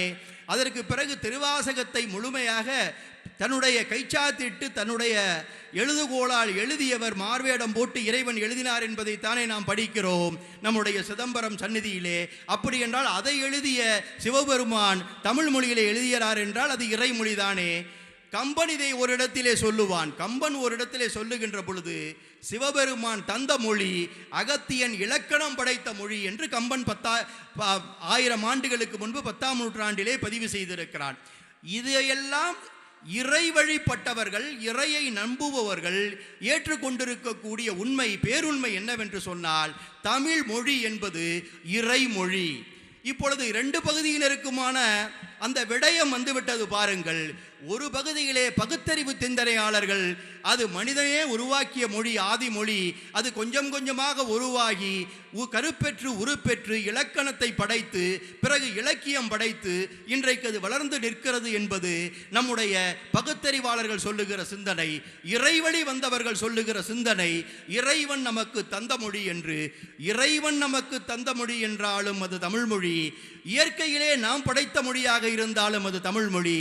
ஆக இந்த மொழி ஒன்று எல்லா மொழிகளுக்குமான ஆதி மொழி தமிழ் மொழி, அல்லது இறைவனே வழங்கியதால் எல்லாவற்றிற்குமான மூத்த மொழியாக முதல் மொழியாக இருக்கக்கூடியது தமிழ் மொழி. இப்படித்தான் இந்த மொழி, தமிழ் மொழியினுடைய வரலாற்றை நாம் உணர முடியும். இன்றைக்கு நாம் தமிழ் மொழியை பற்றி பல விவாதங்களை நடத்தி கொண்டிருக்கிறோம். சிலர் தமிழை நாங்கள் தான் பாதுகாக்கிறோம் என்று சொல்பவர்கள் இருக்கிறார்கள். சிலர் தமிழ் உங்களால் தான் அழிந்து போனது என்று சொல்லவர்கள் இருக்கிறார்கள். எது எப்படியாக இருப்பினும் தமிழ் மொழி என்பது ஆதி மொழி என்பதை நிறுவுவதற்கு நமக்கு ஏராளமான அடையாளங்கள் இருக்கின்றன. தமிழ் மொழி இறைமொழி என்று நிறுவுவதற்கு நமக்கு ஏராளமான இலக்கிய சான்றுகள் இருக்கின்றன. இவற்றையெல்லாம் கொண்டிருக்கிற நாம் ஏன் மார்தட்டி சொல்லக்கூடாது? உலகின் மூத்த குடி தமிழ் குடி என்று சொல்லுகிறோம் என்று சொன்னால், உலகின் மூத்த மொழி தமிழ் மொழி, அதனால் மூத்த குடி தமிழ் குடியாக மாறுகிறது. தமிழ் மொழியிலிருந்து தான் மற்ற மொழிகள் வருகின்றன, தமிழ் குடியிலிருந்து தான் மற்ற குடிகள் வருகின்றன. இதை உலகத்தின் எந்த பகுதியிலும் எந்த மூலையிலும் போய் தமிழன் மார்தட்டி சொல்ல வேண்டுமா வேண்டாமா? அப்படி சொல்ல வேண்டுமென்றால் தமிழனாக பிறந்த ஒவ்வொருவனும் தமிழை கற்றுக்கொள்ள வேண்டும், தமிழை நன்றாக எழுத படிக்க கற்றுக்கொள்ள வேண்டும். தமிழிலே மிகப்பெரிய புலவராக, மிகப்பெரிய பாண்டித்தம் பெற்றவராக, மிகப்பெரிய ஆழங்கால் பட்டவராக நம்முடைய ஐயா கம்பபாரதி அளவிற்கு கூட நம்மெல்லாம் வர முடிய வேண்டிய அவசியம் இல்லை, தேவையும் இல்லை. ஆனால் ஓரளவிற்கு நல்ல தமிழை பேச, நல்ல தமிழை எழுத, நல்ல தமிழிலே மற்றவரோடு உரையாடுவதற்காகவாவது நாம் அறிந்து கொள்ள வேண்டாமா? இன்றைக்கு நிலைமை என்னவாக இருக்கிறது?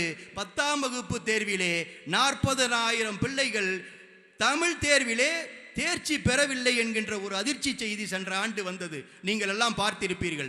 10ஆம் வகுப்புக்கு படிக்கக்கூடிய பிள்ளைகள் தமிழ் தேர்விலே 40,000 பேர் ஃபெயில் என்கின்ற அந்த செய்தி வருகிறது. தமிழ்நாட்டிலே இருக்கிறோம், தமிழை தாய்மொழியாக கொண்டிருக்கிறோம். 10ஆம் வகுப்பிலே நடைபெறுகிற பொது தேர்விலே தமிழ் மொழியிலே நம்முடைய பிள்ளைகள் தேரவில்லை என்றால் அது நாம் வெட்கி தலைகுனிய வேண்டிய விஷயம் இல்லையா? இதிலே அரசும் கவனம் செலுத்த வேண்டும், ஆசிரியர்களும் கவனம் செலுத்த வேண்டும், பெற்றோர்களும் கவனம் செலுத்த வேண்டும். இவர்களையெல்லாம் தூண்டுவதற்காக, இவர்களுக்கெல்லாம் எடுத்து சொல்வதற்காக, இவர்களுக்கெல்லாம் இந்த அவசியத்தை உணர்த்துவதற்காக முத்தமிழ் மன்றங்கள் தேவைப்படுகிறது, கம்பன் கழகங்கள் தேவைப்படுகிறது, திருவள்ளுவர் கழகங்கள் தேவைப்படுகிறது. அந்த பணியைத்தான் இந்த கழகங்கள் எல்லாம் செய்து கொண்டிருக்கின்றன. இன்றைக்கு உலகிலே உலகத்தின் எந்த பகுதிக்கு சென்றாலும் நம்முடைய பிரதமர் அவர்கள் ஐக்கிய நாடு சபையிலே கூட போய் அவர் பேசுகின்ற பொழுது தமிழை மேற்கோள் காட்டி பேசிவிட்டு வருகிறார். யாதும் ஊரே யாவரும் கேரீர் தீதும் நன்றும் பிறர் தர வாரா நோதலும் தனிதலும் அவற்றால் அன்ன சாதலும் புதுவமன்றே வாழ்வில் வாழ்தல் இனிதென்று மகிழ்ந்தன்றும் இளமே, முனிவின் இல்லாது என்றலும் இளமே, மின்னொடு வானம் கல்பொருது, மின்னொடு வானம் தன்துளி தலையானது, கல்பொருது இறங்கும் மல்லல் போல், பேயாற்று நீர் வெளிப்படுவும் புனை போல், ஆறுயிர் முளை வழிபடுவும் என்பது திறவோர் காட்சியில் தெளிந்தனம். ஆகலின் மாட்சியின் பெரியோரை வியத்தலும் இளமே, சிறியோரை இகழ்தல் அதனினும் இளமே. எவ்வளவு பெரிய உயரிய சித்தாந்தத்தை 2000 ஆண்டுகளுக்கு முன்பு நம்முடைய புறநானூற்று பாடலிலே நம்முடைய பாட்டனார்கள் பாடி வைத்திருக்கிறார்கள் பாருங்கள். இந்த உலகத்தில் இருக்கக்கூடிய மக்களெல்லாம் என்னுடைய மக்கள், இந்த உலகம் முழுமையும் என்னுடைய ஊர் என்கின்ற ஒரு உயரிய சித்தாந்தத்தை சொன்னவன் தமிழன் 2000 ஆண்டுகளுக்கு முன்பே. உனக்கு வருகின்ற நன்மையும் சரி, உனக்கு வருகின்ற தீமையும் சரி, பிறரால் விளைவதில்லை, அது உன்னுடைய செயலால் உனக்கு வருகிறது. உனக்கு நன்மை வருகின்ற பொழுது நீ மகிழ்ந்திருக்க வேண்டிய அவசியம் இல்லை, தீமையோ துன்பமோ வருகின்ற பொழுது நீ சோர்ந்திருக்க வேண்டிய அவசியமும் இல்லை. மரணம் என்பது இயற்கையாக உள்ளதுதான், சாதல் என்பது புதுவம் அன்றே என்று சொல்கிறான் பாருங்கள். மரணம் என்பது சாதாரணமாக நிகழக்கூடியதுதான் என்று சொல்லிவிட்டு அவன் சொல்கிறான், வாழ்க்கை நான் இனிமையாக இருக்கிறது என்று சொல்லி நாங்கள் மகிழ்ந்து கொண்டாடுவதும் இல்லை, அதே நேரத்திலே அந்த வாழ்க்கை இனிமை இல்லை என்று சோகப்பட்டு கிடப்பதும் இல்லை. வாழ்க்கையை அதனுடைய போக்கிலே நாங்கள் எடுத்துக்கொள்கிறோம்.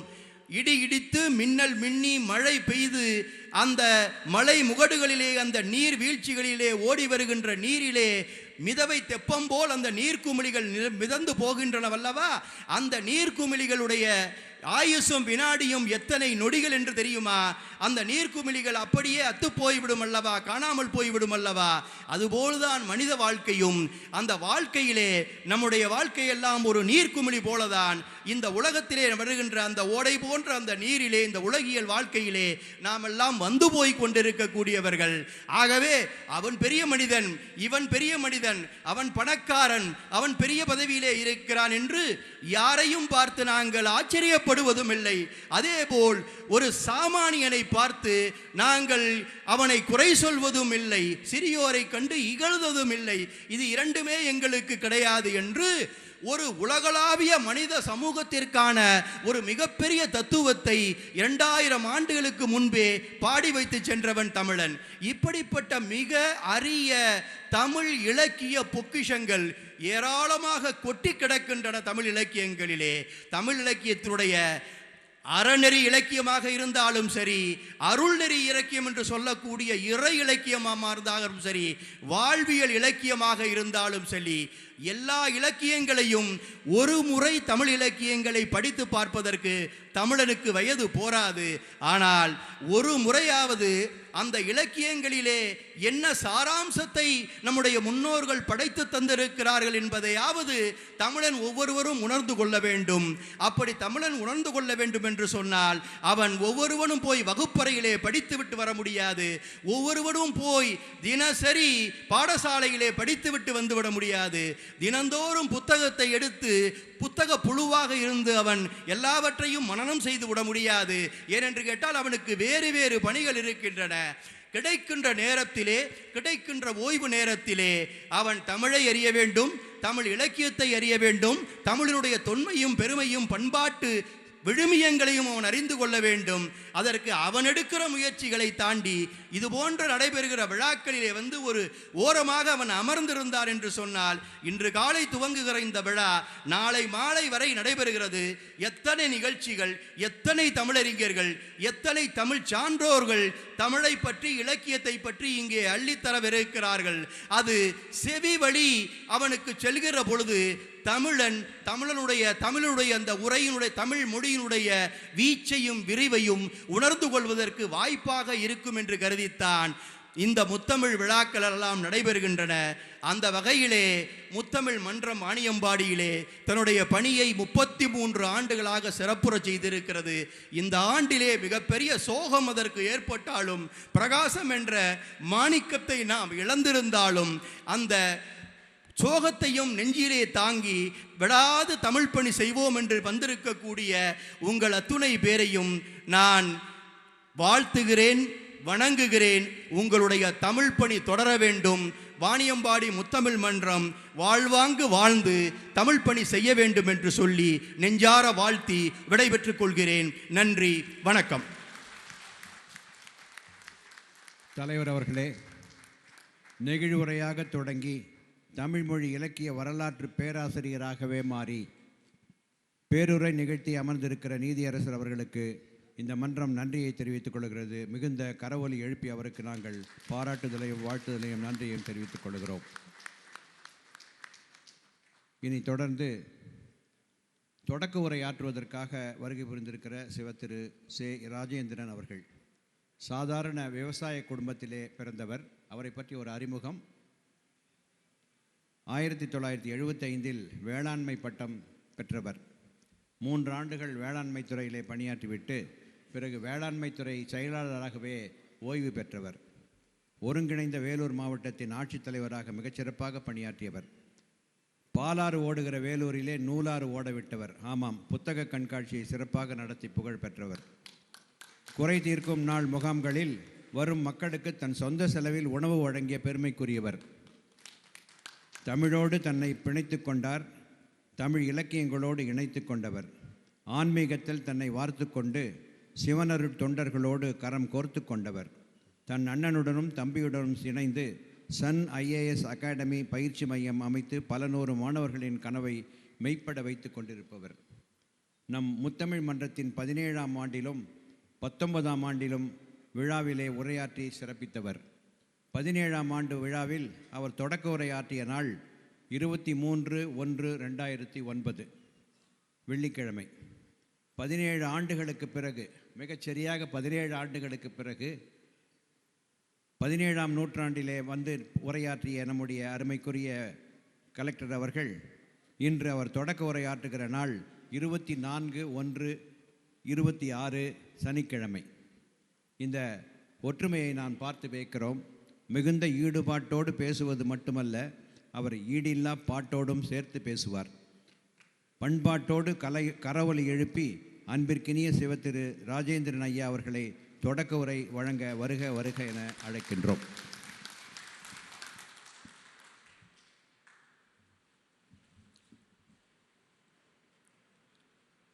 திருச்சிற்றம்பலம்.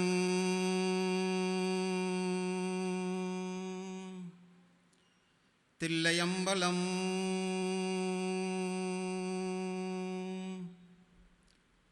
சல்லம்போடு தூபம் மறந்தறியேன், தமிழோடு இசைபாடல் மறந்தறியேன், நலம் நீங்கிலும் உனை மறந்தறியேன், உன்னாமம் என்னாவில் மறந்தறியேன். திருச்சிற்றம்பலம். ஒரு சிறப்பான நிகழ்ச்சியாக, ஒரு நல்ல நிகழ்வாக, ஒரு சிறப்புக்குரியவரை நாம் இழந்திருந்தாலும் அவர் வழியேற்றி அவர் தொண்டாற்றிய நிகழ்வுகளை எல்லாம் நினைவு கூறத்தக்க வகையில் இந்த ஆண்டு நடைபெறுகின்ற நம்முடைய முத்தமிழ் மன்றத்தினுடைய இந்த விழாவிலே கலந்து கொண்டு நமக்கெல்லாம் ஒரு நல்ல உரையை ஆற்றி இந்த நிகழ்வினுடைய தலைவராக தலைமுறை ஆற்றி சென்றிருக்கின்ற அன்பிற்கும் மரியாதைக்கும் உரிய மாண்புமிகு நீதியரசர் அருமைக்கினிய சகோதரர் R. சுரேஷ்குமார் அவர்கள் உள்ளிட்ட இந்த அவையிலே இருக்கின்ற நமக்கெல்லாம் அந்த நாயகனுடைய பெருமையெல்லாம் பேசக்கூடிய வகையில் சிறப்பாக உரை புரிந்திருக்கின்ற மரியாதைக்குரிய ஐயா கம்பவாரதி இலங்கை ஜெயராஜ் அவர்கள் உள்ளிட்ட